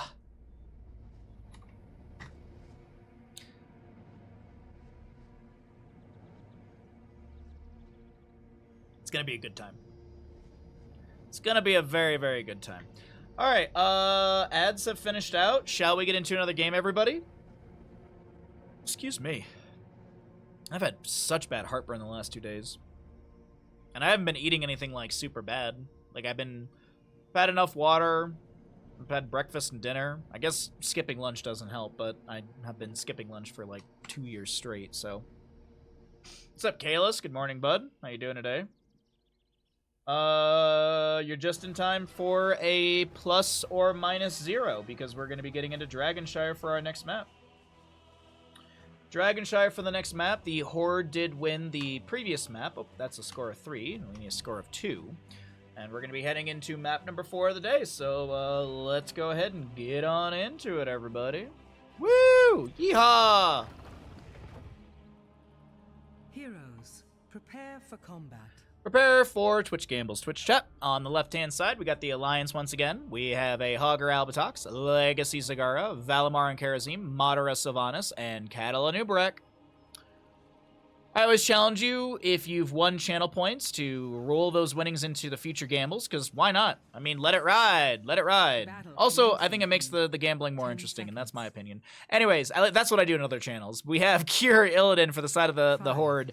We'll see a Crom Muradin, Kelsey or Falstad, Sai on the Brightwing, and Tori Urel. Q build Falstad if that matters to you. Q build Falstad. 420 on the Horde and 7,500 already in the Alliance. We got some good channel points on the line already. Good odds for the Horde, for sure. Urel, Avenging Wrath. Hogger's going to be able to spin away. Albatox going to take the safe rotation up the top lane as Kier jumps in with the Illidan. He did go into Battered Assault level 1, increase the Sweeping Strike basic attack damage bonus duration from 3 to 5 seconds. If Sweeping Strike hits 2 heroes, its damage bonus is increased from 35 to 125%. For those that may not know, we see a lot of Unending Hatred level 1 for our Illidan players, so just want to mention some of the talents that we don't see too often. Maybe people don't know. Block stacks for the Muradin, as I mentioned, Q build, Gathering Storm for Falstad. Hogger setting up the Easy Throw Dynamite. No one saw that, Albatox, just kidding. I was over here looking at the Bruiser Camp on the right-hand side. Speaking of Bruiser Camp, we see this bottom lane grab as well from Madara and Valimar. I don't see this very often this early. This is pretty cool to see. What's up, Ember? Good to see you, bud. The Future Man emote looked like Snowbike Mike for a second there. I was like, is that... Anyways. I was like, does someone else know who Snowbike Mike is? Outside of those that may have followed him after I raided, like, over a year ago. Capture the shrines. Inherit the Dragon Knight's power. Actually, it was way longer than that. Waste to this forsaken killer. Cattle able to get the Burrow Charge away. Got a even bet currently. Crom gets the phase shift from Brightwing in time. And now Madara trying to get out of this. I don't think he's got a Haunting Wave available. And First Blood goes over to the side of the Horde as Urel jumps into the mini wave and top. Zagara providing some nice sustained damage. Does go in Venom Spines level 4, and I do think I saw Legacy activate that. I have been told that Legacy Zagara is like insanely good, so I'm gonna do my best to kind of get vision of this every so often. As a kill onto Urel will come through. Valimar on the wrong side of the gate. He's waiting for a dash. I don't actually think... Okay, maybe he didn't have a dash charge available. Played some Belheim. Pretty cool game. How am I? I didn't sleep a lot last night. Allergies are kicking my ass. But I'm doing my best to create a fun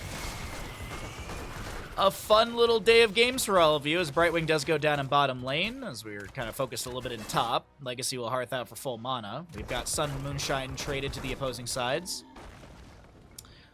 But tomorrow's my day off, and I don't know what I'm doing. I haven't heard from my buddy that reached out to me about seeing Furiosa. And part of me is kind of okay with that, because I was just like, if he doesn't hit me up and we don't see Furiosa, that just means that I can literally do nothing tomorrow. Like, I want to do stuff on my day off, but I also want to do nothing on my day off. Actually, the big thing I really want to do is I want to play more Final Fantasy VII Rebirth. I need to find time to be able to do that. I need to make time is actually the better way to say it. Illidan will be falling here. Valimar chasing him with a few punchies to the face, and Sylvanas, Brightwing taken down once again. Yeah, the pine pollen is it hits me in waves. Like, my nose is a little stuffy this morning. I'm still like in a fog for sure. That's the biggest one that I'm struggling with the allergies. I just have that like brain fog. Like, I'm struggling to remember like talents at times. Legacy tried to get out of here. One more auto from Falstad, and he'll be able to take down the bug Zagara. Sai will be traded once again though.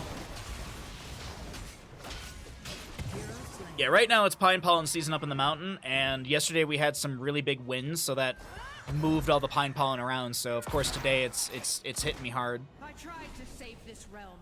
Now it burns. But I'm doing my best to... Ooh, nice Haunting Wave cancellation right there. just do my best to power through it. The games are distracting and fun, so that helps out a ton.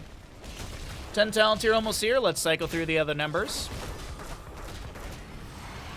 A little flame breath from the Dragonite. Do I take something? I take a Legger every day, but it's with the Pine Pollen being as strong as it is right now, like nothing really matters. It helps out minutely, I'd say, but it's not going to be like, oh man, I feel great. I also, like, I'm 90% sure I'm allergic to my own dog, but I don't care. That allergy I put up with. Like, whenever I go visit my buddy, he's got 2 long-haired dogs and 1 really, really short hair. And I never have any allergy problems when I'm at his house.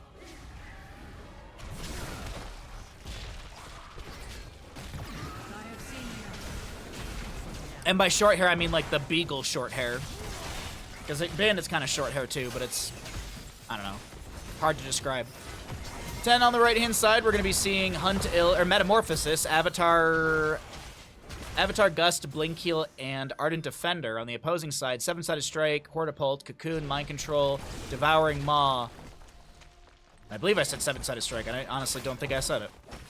But with that slight moment of the advantage, the like, half a minute of an advantage with that 10 talent here. Invade onto the camp, stolen away by the side of the Horde.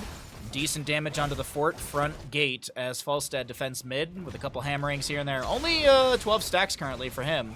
Mind Control, 7-sided Strike, Burrow Charge, goodbye. Muradin does land a Stormbolt onto Madara. The Haunting Wave will not be activated, but Chrom gets body blocked to oblivion. Soothing Mist from Brightwing activated. And a Stormbolt thrown back. I thought Chrom was going to be dead there, but he does get the Avatar activation. Taps the well. His trait will kick in, bolstering his health.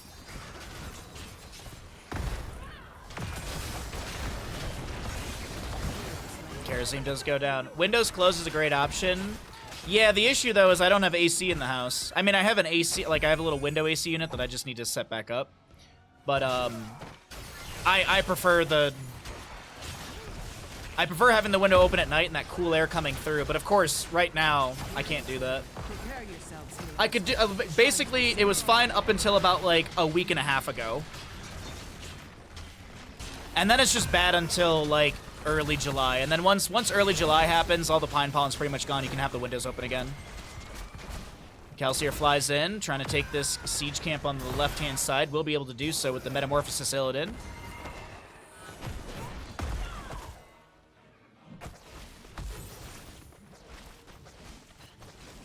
Control both shrines, and the Dragon Knight's power is... Also, who doesn't love hearing the squawking of Stellar Jays at 5 in the morning as they're literally screaming outside your window? Isn't that the best?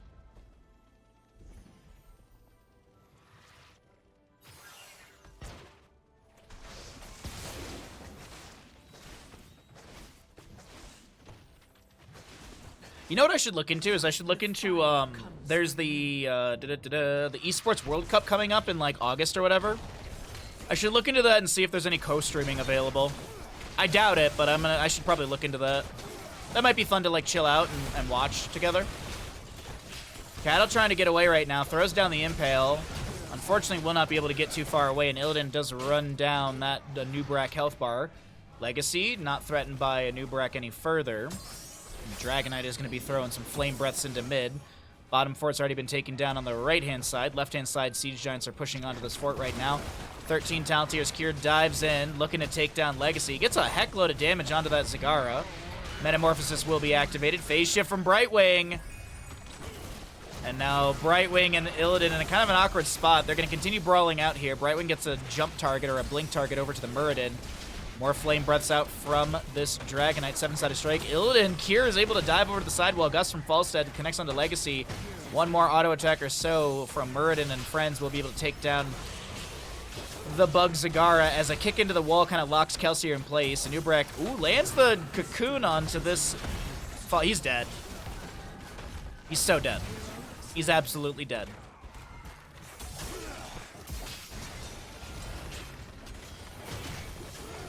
Hogger with a Hog Wild through the enemies. Doesn't end up in a bad spot. Phase Shift from Brightwing, looking to chase in further onto the enemies more. Devouring Maw for Zagara. She just now respawning.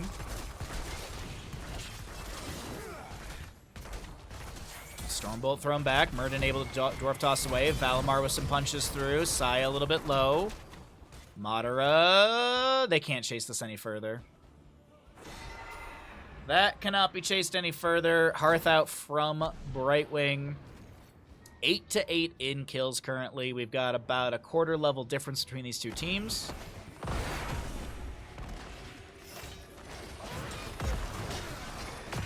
A little bounce around from Hogger. Kind of works out for him here, as the invade on the camp will come through in favor of the Horde. Falstead flying in as well. Mind control onto Cure. He does have the friend or foe, so he can dive to allies as well. Stormbolt into Madara. Cocoon immediately onto the Metamorphosis from the Illidan. Hogger bouncing to the right-hand side. Muradin will fall. 7-sided strike aiding in that potential kill. As now Kier dives to an ally, gets the Gust assistance to back away. And I do got to point out, bottom lane wave is crashing on a keep front gate. Illidan, Kier just trying to take down this fort really quickly.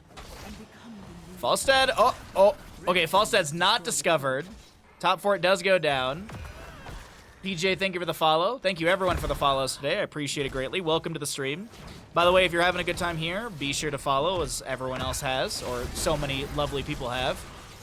And if you'd like to support the stream further, it's always much appreciated. Nubrak is going to try and burrow charge away. Illidan chases him down, and that'll be Cattle falling. Haunting way from Sylvanas, looking to take down Brightwing. She gets a blink target over to Kelsier, and Valimar doesn't chase it any further. But will it be you? But yes, we do full-time stream 6 days a week. We average around 6+ hours per stream. Some days are a little bit longer. Some days we just hit the 6 hours. And if you're watching on YouTube, be sure to like and subscribe so we can grow the YouTube channel. I think we're like literally 1 sub away from 600 subs on that channel, which would be awesome to hit. Great Metamorphosis. Looking to chase in further. Valimar, 76 HP. Cure taking a few tower shots. Will not fall. As he looks to dive onto Legacy in this bottom lane. A Devouring Maw into 2. But still, Zagara will fall. And this is bottom lane fort taken down. Sylvanas looking for a constellation prize through top lane. Madara looking to see if, looking to see if he's got black arrows, and he activates it right there and then. So no big deal with that. By the way, it's going to be Way of 100 Fists for our Karazim. So no cleansing dash from him. Madara pushes up the wave, and that should take down the fort. Nicely done. Sunshrine and Moonshine held by the Alliance. Nubrak will not be able to get this since there are so many Horde members in mid to delay things out.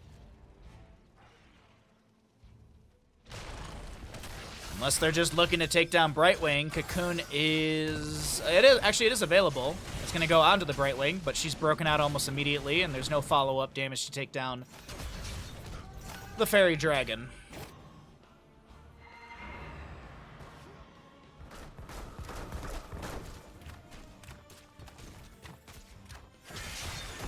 I'm peeking around our map right now.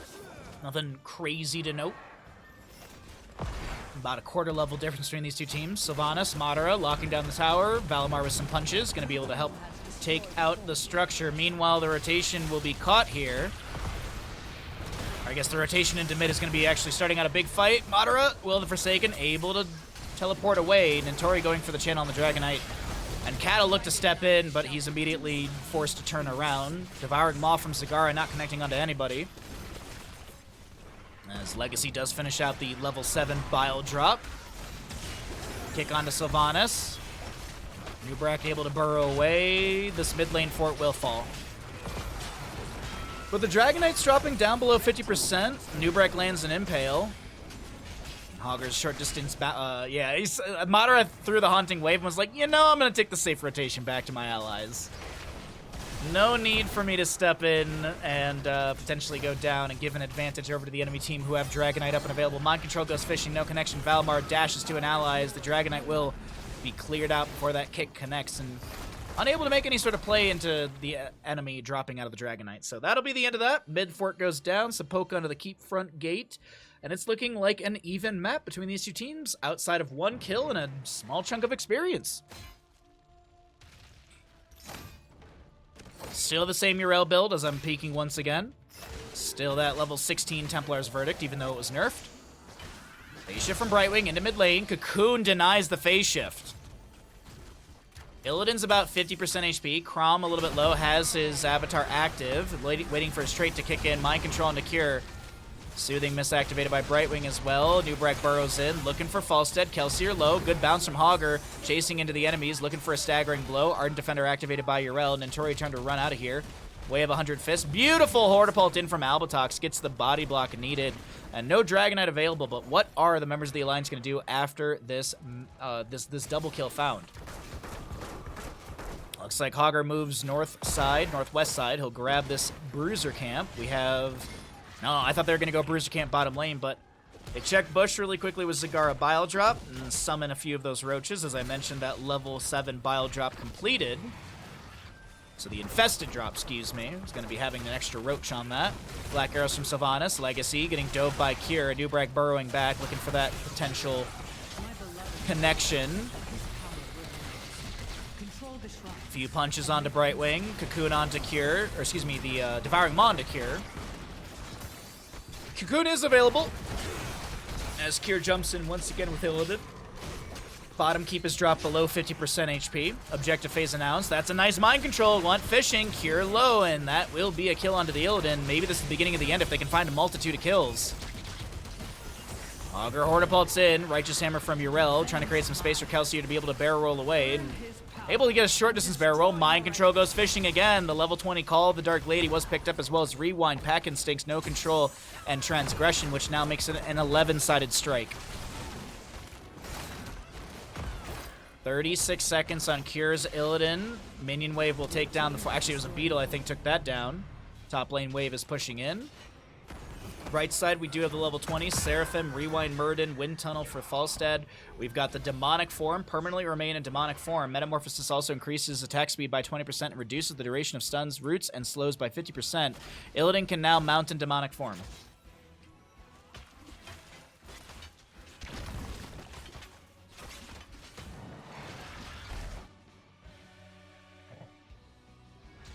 Oh god, the allergy eye burn today is so bad. Like, I keep blinking and it's like that itchy eye. Oh. Mind control, nice Seraphim cancellation. A kick on to the Illidan. Looks like Hogger will spin back away. Illidan diving in, looking to chase down a few of the enemies. Can't find anything. Righteous Hammer. There's a mind control that went fishing, shy of hitting Crom. Illidan in bottom lane is currently clearing things out.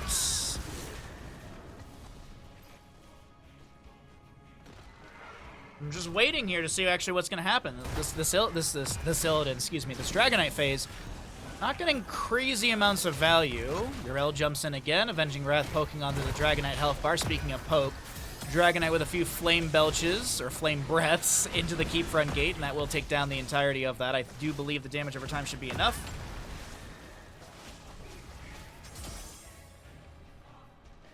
Red team's core is under attack. Okay.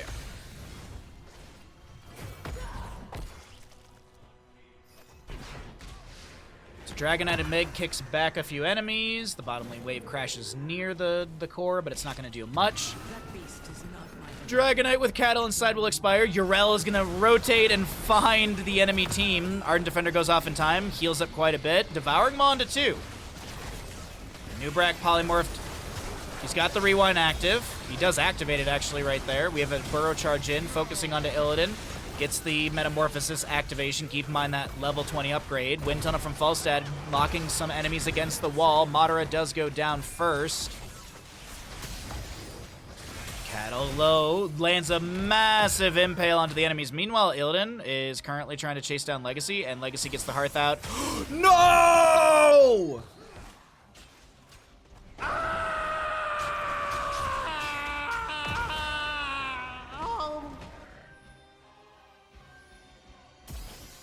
That is so unfortunate. That is so unfortunate for Legacy, man. Oh, I thought he was out. I thought the hammering was going to hit late, but no.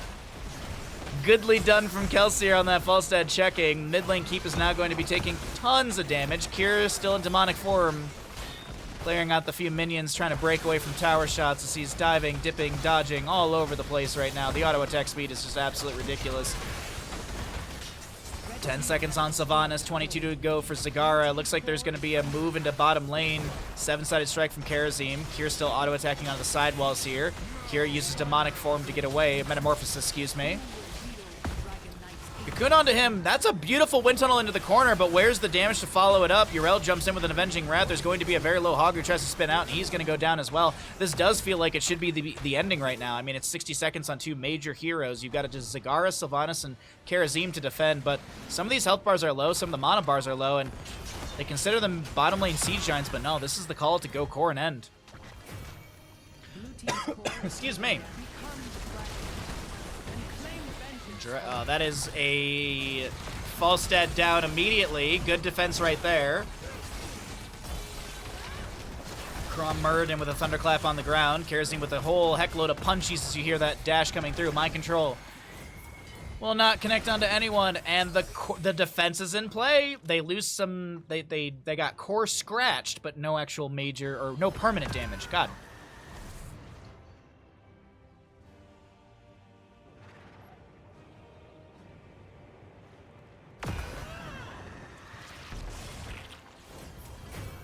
Mind control once again attempted. Nintori with the Righteous Hammer channel is able to back away.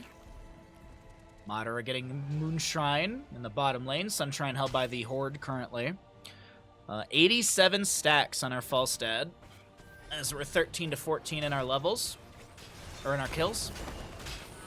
Almost 23 apiece on both sides in the actual levels. Hogger with a small vertical bounce over here. Able to finish out this camp quite quickly. Mind control goes fishing. No Prime Gamings on that end. Nubrak with Beta Barb, slowing down Crom. Cattle's able to burrow charge away. A win condition is set up on both sides for these teams. It's just who takes a major team fight or who gets the Dragonite, realistically. Dragonite, 21 minutes in, does decent damage. Actually, no, the Dragonite clear is quite quick on both sides, so it will push things up quite effectively. Infested drop from Zagara, just to kind of zone things back here. Beta Barbs from Cattle. He's taking a heckload of damage. Devouring Maw finds 2. Then Tori doesn't have Ardent Defender for 21 seconds. Falstad finds a beautiful flank Gust. Legacy caught in this little corridor. 7-sided strike from Karazim. That's going to be Legacy going down. Hogger with a bounce through a few enemies.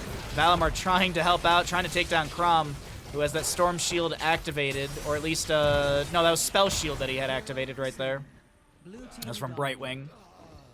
Oh, that happens to be a casual. Team kill. And Falstad's Encore. The flame cleanses all. Well, map number 4 of the day will be going over to the side of the Horde.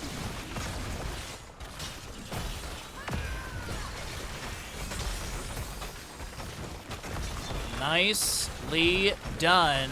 Cure Illidan. I wonder what his record is in in-houses with Illidan, because I don't think this is the first Cure Illidan we've seen. I want to say he's like 2-0, maybe 3-0 with Illidan.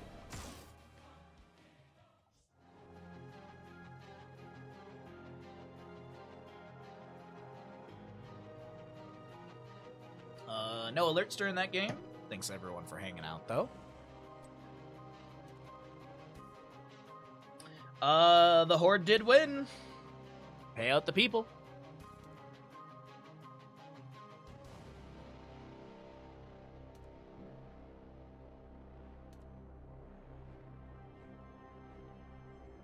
Oh, nice heroic damage there, Kier. Very nice heroic damage, Kier.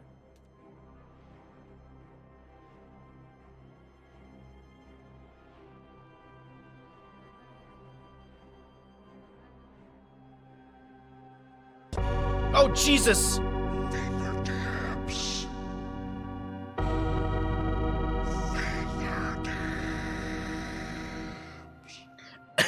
Nancy, holy crap, you scared the crap out of me. Thank you for the 10 tier 1 gifted subs. Holy crap. Nancy with the elbow from the top rope. If you got a gifted sub, welcome to the Bahamut. If you got dodged, get heckin' dodged. Nancy, thank you so very much for the gifted subs. That is super generous. Hello to you, my friend. Welcome back. I hope the conference was a good time. Toy Lawyer, thank you for the follow. Glad that you're home. Glad that you're back able to hang out with us. By the way, Nancy, I have movie night loosely planned for the 21st and 28th. I hope that works out. The game plan right now for the month of June is I was thinking about watching Mrs. Doubtfire and Rogue One. It was wonderful, but you're exhausted. Well, you know what that means. Time to get a chicken sandwich and take a nap. That's exactly what I want to do. But I still need to work out the schedule for this month. Oh, Jesus, Kel. Jesus. My gosh. Holy crap. Kel, thank you for 10 tier 1 gifted subs as well. If you got a gifted sub from Kel, welcome to the Bahamuts. If you didn't, as I always like to say, get heckin' dodged. Holy crap. Thank you so very much. Thank you, thank you, thank you, thank you. Thank you. Alright, sorry, let me actually get us out of this screen. Hey, Toiler, you got it. Mr. Konzowski. Welcome to the Bahamuts. Can we do Doubtfire on the 21st? That's what I was leaning into, and that works out perfectly. Here, let me mark it in my notebook right now. Yeah, I haven't seen Mrs. Doubtfire in forever, so yeah, we're gonna watch Mrs. Doubtfire on the 21st. And 28th will be Rogue One. I haven't seen Rogue One in forever, and we just watched Star Wars Episode 1. So we were literally watching Star Wars Episode 1, and during it I was like, we should watch Rogue One in Discord. Unless someone else has a good recommendation, but that's the game plan right now. But Mrs. Doubtfire is locked in for the 21st, my friend. Deal. You've been gifted a sub. Welcome to the Bahamuts. Welcome, welcome, everyone. You saw Rogue One 2 weeks ago. X is off Netflix at the end of the month. X? What's X? That is... Sorry, I'm, like, forgetting... the allergies are kicking my butt, man. My brain is so just... mush.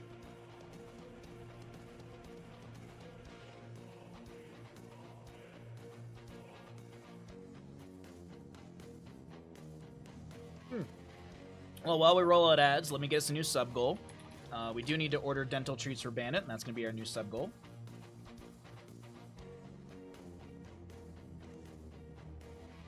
Oh, I've seen that Mr. I'm Suck. That's actually, I didn't care for that movie at all. Because it's an A24 film, and I get constantly disappointed with A24 films. Because it wanted to be this, like, atmospheric slow burn, and then they wanted like meta commentary, and then they did these like really weird scene transitions, and then they went into the murder side of things, and yeah.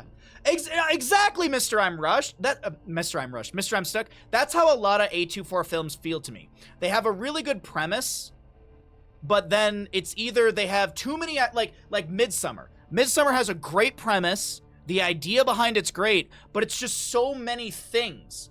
Like, if they could just be like, okay, we want to make a sort of Lovecraftian slow... I mean, that wasn't really Lovecraftian, but we want to make this slow burn psychological horror. But then Midsommar kind of jumps all over the place, where it's like, now they're on an acid trip. Now they're having this super serious conversation. Horror! Now they're on another acid trip. Like, I was so disappointed with Midsommar.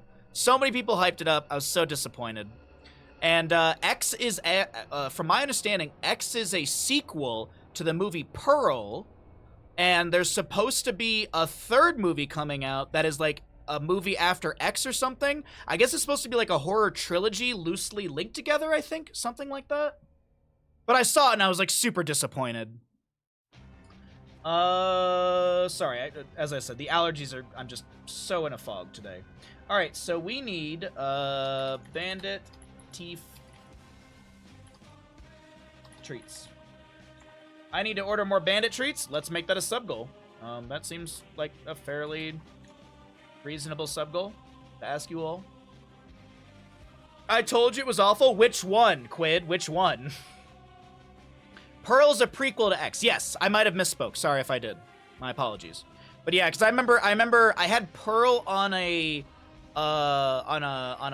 watch list or a wish list or whatever, and I watched X, and then I was reading the description of Pearl, and I saw that it was like a prequel, and I was like, take it off the list, I don't care. Midsummer, you told me it was awful. I was like, I'll form my own opinion, because it was like, when we were talking about it, it's very split. Like, people either like it or don't. There's no in between. It's like Dark Souls 2. You either absolutely love a trash can of a game, or you absolutely hate a trash can of a game.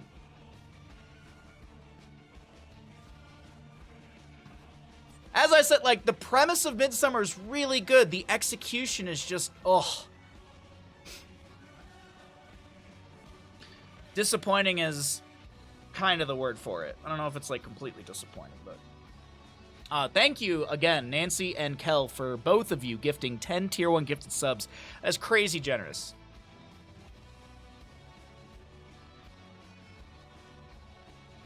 It's so bad it's good, or just a fire. The third one is Maxine. That's right. Yeah. Did that come out, or I thought I saw, like, isn't it Maxine with like 3 X's or something? Yeah, it's Maxine with 3 X's. Is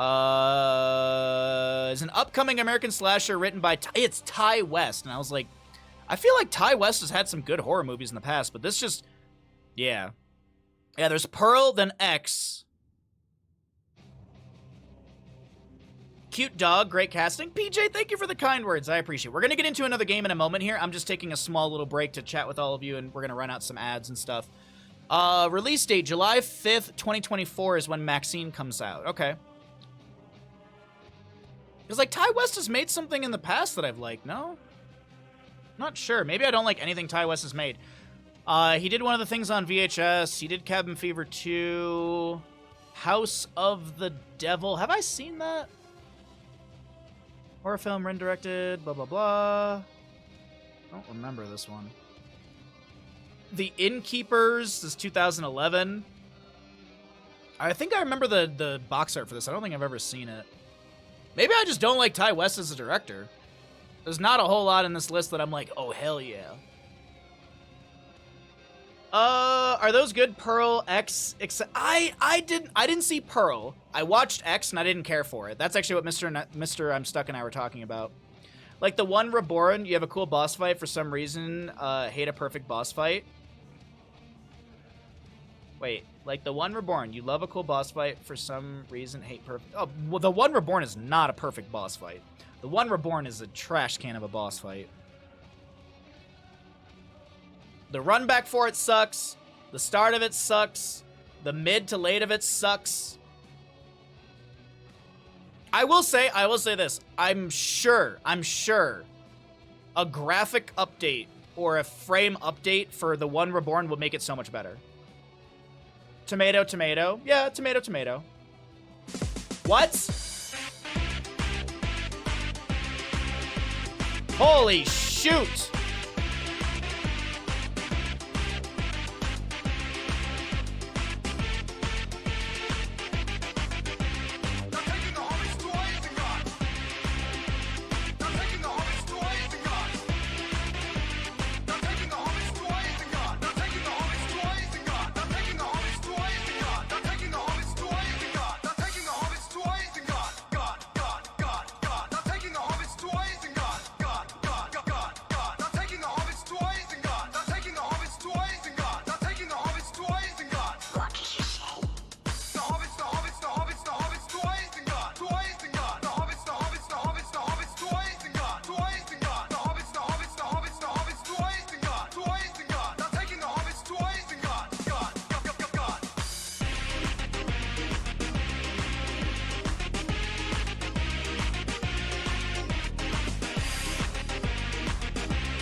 Holy heck, what the heck?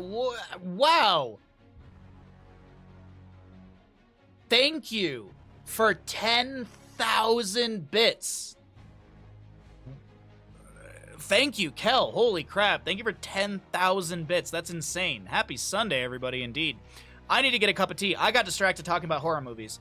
You get sick of people doing horrible things to humans? Yeah. I mean, it's a slasher film, and I definitely can get that. I just didn't care for it. I just felt like there was too much artsiness in a slasher film. And I know that's a weird thing to say, but Quid, when you watch it, let me know your opinion.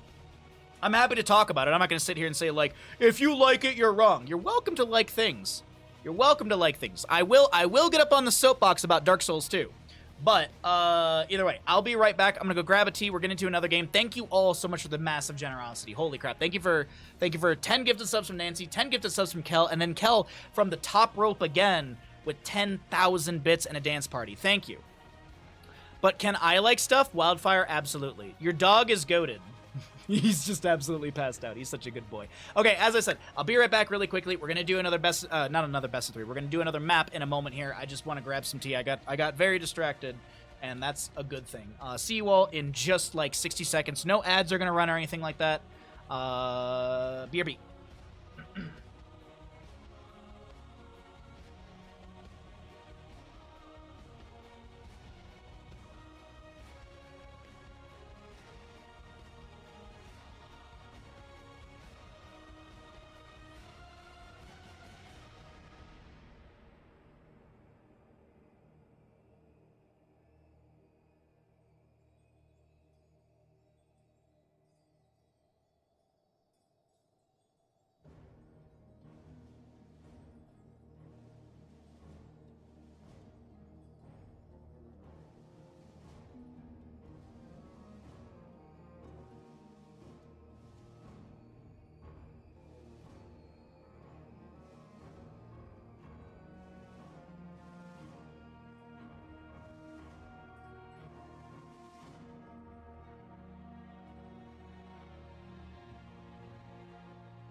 All right.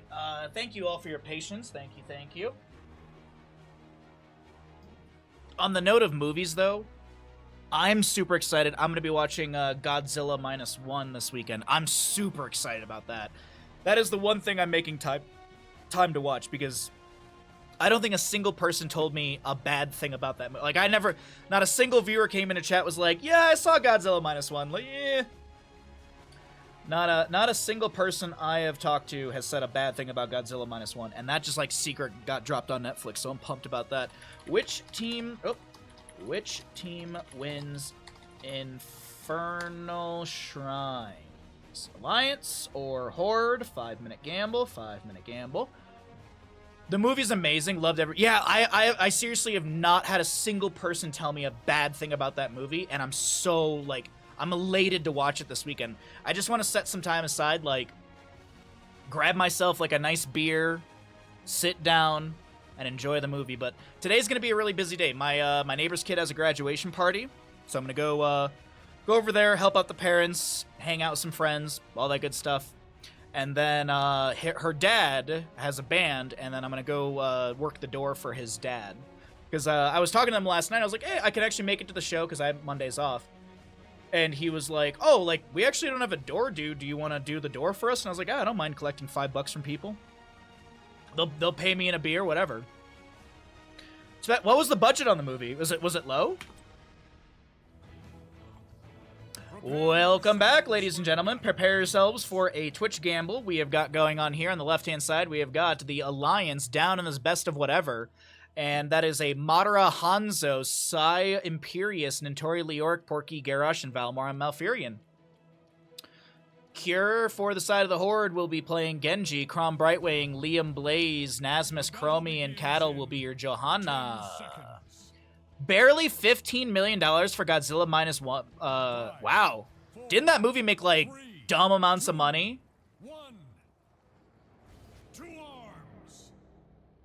Didn't that movie, like, make crazy amounts at, like, between the box office of Japan and America?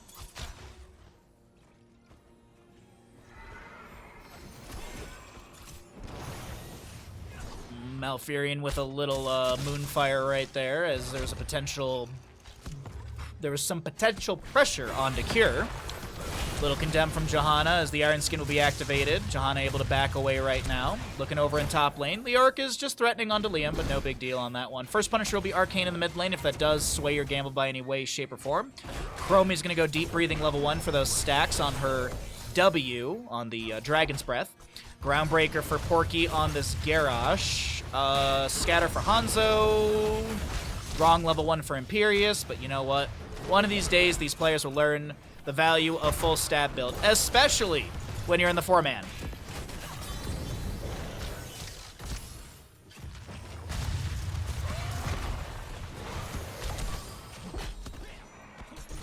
I'm sure there's someone out there who's like, Godzilla minus 1 is bad. Godzilla's not sexy enough for me.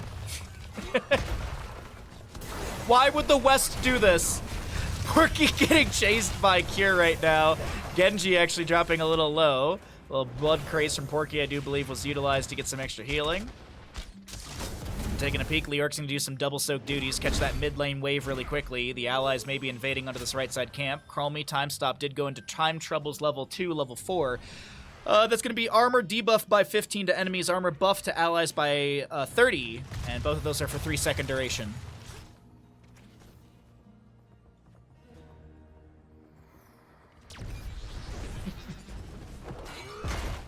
Yeah, I'm curious to hear your opinion, Quid. Let me know when you watch X. I'm very curious to hear your opinion on that.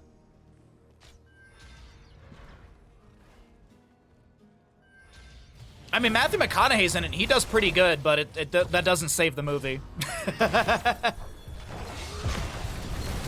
Oh boy, Malfurion is going to be taken down by that Swift Strike of Cure. Able to Swift Strike back through Porky with that reset off the kill. What's the window for that? Is it 3 seconds or 1.5? I forget. It's 1.5, okay. So first blood does go over to the side of the Horde. Let's see, we got 2,500 to the Alliance, 1,400 to the Horde. We got odds on the gamble if you'd like to push those up in either direction. It's much appreciated. Maybe Cure Genji sways you. Maybe Cattle main tank Johanna sways you. But something always bet on Cattle. I tease.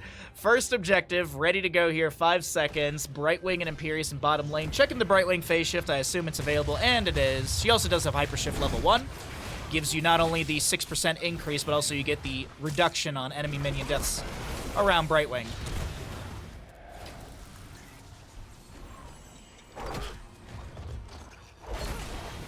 Some shield glares being thrown out here and there. Skeletal defenders rising rapidly to the left-hand side. Explosive arrow was picked up by Mater on the Sanzo. Makes sense for this map. We actually have the paralyzing rage for Leoric. That's going to slow down the enemy by an additional 20%, so it's a 60% slow on that skeletal swing connection now. Yo, Colia, what's up, bud? Happy Sunday to you, my friend. Or Monday, depending on your time zone. I'm pretty sure for you it's still Sunday. Groundbreaker from Garrosh, but it's actually Chromie finishing out her level 1. Deep breathing already, 3 minutes and 41 seconds in. She's got the Morbius loop level 5. And Imperius finds that kill onto Blaze. Cattle, nice Iron Skin, denies the Celestial Charge from Psy. A root from Malfurion. Brightwing's able to get the self-cast Pixie Dust and back away for a moment. Big condemn from Johanna. 2 skeletal, 1 skeletal defenders needed. And this Punisher does go over to the side of the Horde. It's 1-to-1 in kills. A great scatter off the wall, but Garrosh steals the kill. Porky with second blood for his team.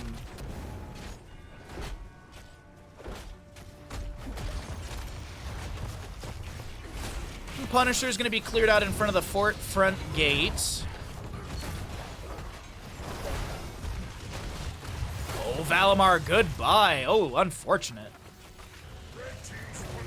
Unfortunate for Valimar, as there will be a second kill. For the side of the Horde, it's a 2-2. No subdone for the Johanna. Hanzo, Madara, sneaks the camp in bottom lane. Sorry, Madara. Madara 30k.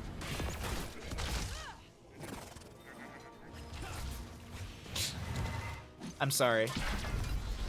Alright, we got 10 talent tiers almost here. Let's cycle through the other numbers. We'll see our heroics on the top of our screen in a moment. Chromie's already got her level 10, because of course she's got that trait, and she's going to be going into Slowing Sands. Nasmus will hearth out for full. Frozen Punisher, I believe this should be somewhere around the 7-minute in-game timer. That seems about right, somewhere around there. Plus or minus the necessary amount of time. Liam able to rotate to the right. No kill on to Blaze. Genji with a few shurikens thrown back as well. We'll check on his shuriken mastery. It's assumed. I actually wasn't. I didn't. Well, here we can actually cheat it really fast here and just check. Boop. Yep. Shuriken mastery 48 stacks out of 60. Less shield, X strike, blink heal, as well as the bunker. Man, Liam not going combustion. That's crazy. X-Strike is going to be forced out here from Valimar. Nicely done with that root. Porky was threatening. No 10 talent in that moment, but it does come through right now. Tranquility. We'll see the Wrath of Angiris, or the Sky Suplex, as I like to call it. We got a Dragon's Arrow Hanzo. Warlord's Challenge from Porky, as he just tried to raw pick up some sort of... Or he threw out a Warlord's Challenge trying to find someone with that. And last but not least, Entomb for Leorc. Bunker summoned by Blaze. Pyromania was active as well. Valimar with a little heal to the allies. Sun is bright, water is coldish, but you get used to it. Oh, are you guys in like 24 hours a day late or something like that, Coleo? Is that a thing for you?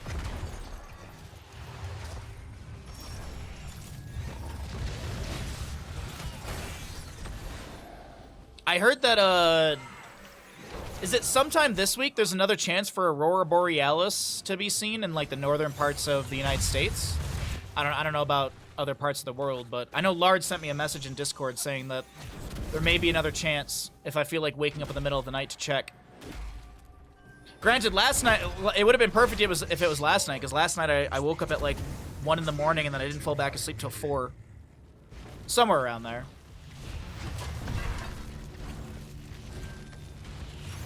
That's impossible. Gordon Ramsay, go try and make a grilled cheese, okay? How you doing today, bud?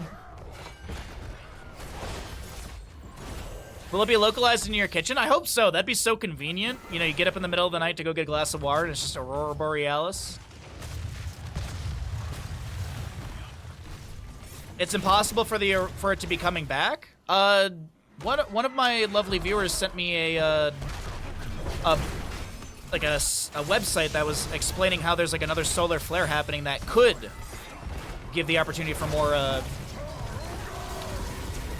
Aurora Borealis in northern United States. And I live in a mountain town, so we don't have a lot of light pollution, so there's a high possibility for me to see it. It can't come back. It's never happening again. Yeah, unfortunate. Okay, let's focus back in on the game. 13 talent tier advantage over to the right-hand side. We do have a lot of heroics available. Jet Propulsion to the face of Nentori, as we have an Entomb connecting onto Cattle, but it's not really that big of a deal.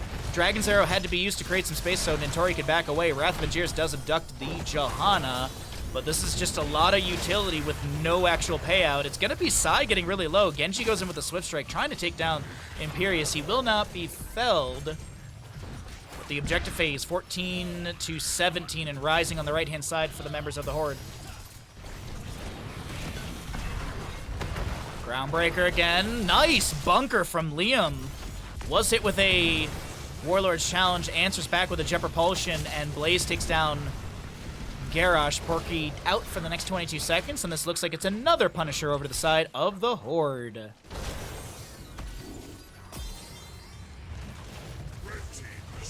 Yeah, after this game, when we're getting set up for the next one, I'll try and remember to find that article that Lard sent me so I can show you all.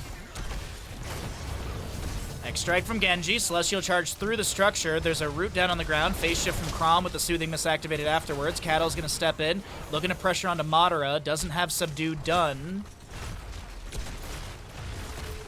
You saw the article somewhere else. What's up, Wizard? How you doing today, bud? Good to see you, my friend. I think he posted it in Discord, Mr. I'm Stuck. At least that's what... I'm pretty sure that's where he sent it to me.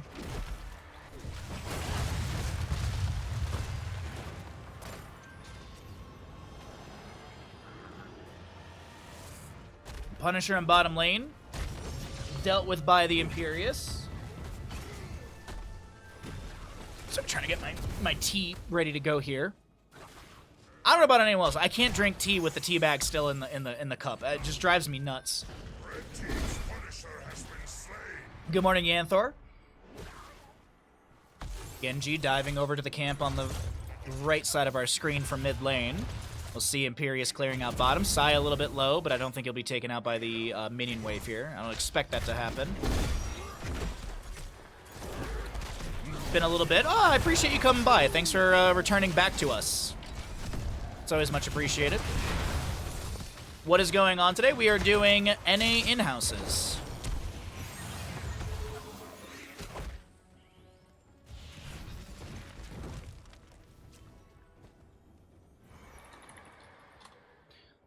Sorry, there's a bunch of people in the NA Discord, and I'm like, are there going to be live games happening today? Because I will cast live games as well. I know you all get excited about literal live drafts and everything. But we're just checking out a bunch of the in-house games from the NA in-houses.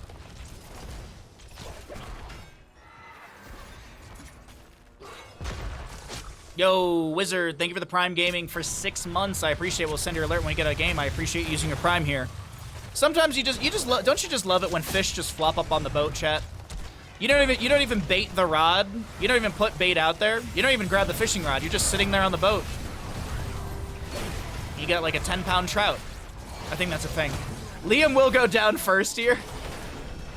Rather than Jir subducts Cattle, we have an Entomb that actually zones back the enemy. Cattle's going to be going down. Mid lane wave is going to be cleared out. Celestial charge over the wall trying to chase down Cure. Gets the dismount and such with the Solarian Flare. There's going to be still a Swift Strike out. Malfurion with the Moonfire, but the chase does not continue.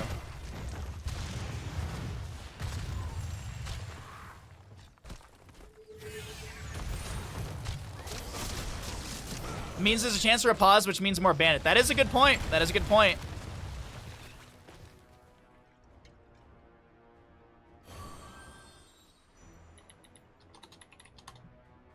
Looks like they're scrimming. Okay. Oh, it literally... that's Madara, Cure, Legacy, Liam. Okay, yeah. I think they're probably doing some preparation for the Hanzo Genji Cup next weekend.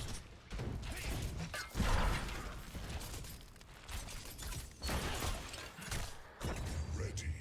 A shrine gathers power. You will take it for me. All right, I believe this is our third Punisher of the game. Yeah, I believe first was Frozen, second was Arcane, and then this is Mortar.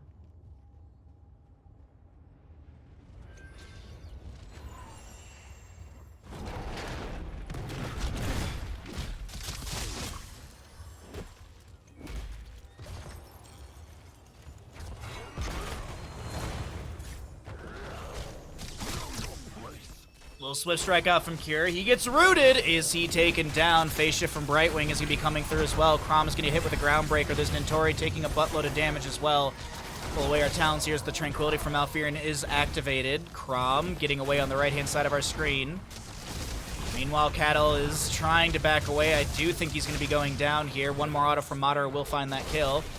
An ally toss from Porky puts the Imperious right next to this Genji, who's going to be able to Swift Strike out. Unable to get enough Skeletal Defenders to finish out the subjective phase. Only 6 available. Madara takes down his teammate from Nations Cup a year ago. Anyone else doing CCS Next Mania Development League? Looking forward to doing on Tuesday? Not to my knowledge, but I might try and grab some of the games that maybe have gone uncasted. I wouldn't mind doing some Next Mania casting, so... I'll have to take a peek in that. I'm in the Discord.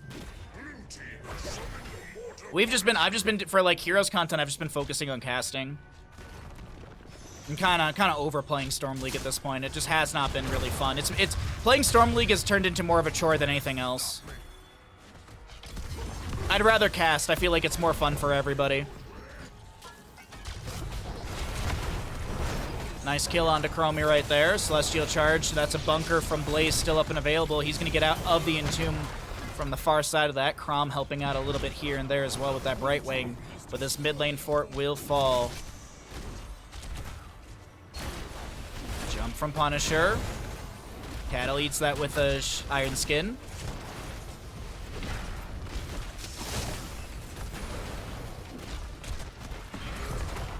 Okay, mid lane Punisher is going to take down the keep front gate. We do have the keep around 75% HP.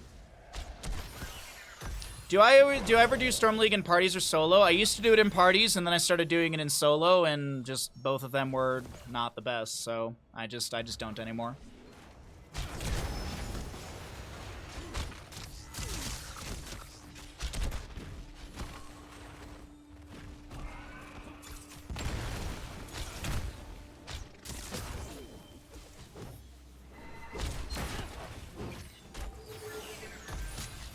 Bottom lane Impaler Camp is going to be grabbed. We have 20 talents here on the left-hand side. Buried Alive. We'll see Tranquility upgrade with Serenity. This is going to be the Titanic Might for Porky. Sonic Arrow, or Bullseye, sorry, for our Hanzo. And last but not least, we have the Brandon Solarian. During all of that, we do have Garrosh going down. Time stop on to Leoric. He has the Wraith Walk, but he's big ol' bursted. That level 4 from Chromie helping out, reducing Leoric armor by 15 for 3 seconds. I feel like parties makes it more fun even if for loss. Yeah. Depends on the people. It really depends on the people.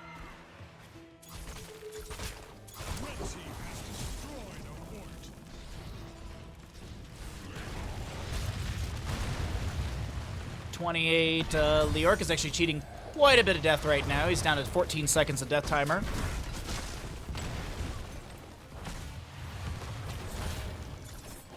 Celestial Charge away by Imperius. This is going to be top lane minion wave crashing onto the fort. Next objective phase, fourth one of the game, will be Arcane Punisher in the top lane. And it does look like this is a fairly good setup for a Punisher push to maybe even end for the side of the Horde here.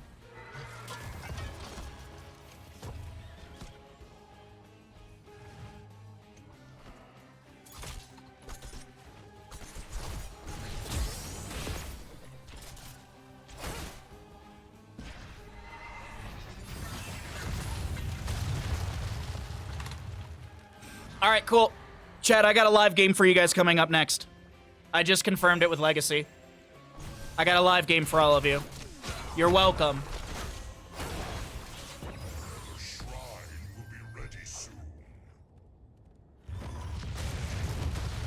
Next shrine's up and available, top of the map. As I said, this is going to be Horde maybe pushing to win. Literally, Legacy just said we dodged draft so you could join. On your mind, hillbilly. Thank you, Colio. What was I thinking about? Oh yeah, yeehaw, that's right. They literally, yeah, shout out to Legacy. Shout out to Legacy. Thank you, bud. All right, that's going to be a jet propulsion from Liam. Great damage onto Nintori, who's going to be thrown out, or thrown into the enemy team, actually, it looks like. Bless Shield from the Johanna. Did she go radiating? No, she went into Storm Shield level 20. Big Entomb with the Buried Alive, connecting onto Cattle. Can he get inside the bunker? Yes, he can. There's going to be a whole heck load of damage onto him, Pierce, and he's the one to go down. Now Porky is going to be chased down. Nice! Enemy toss, but it's not enough. Kier goes in with the X-Strike. X marks the kill, and we see pings into top lane. Death timers are fairly long between these two heroes.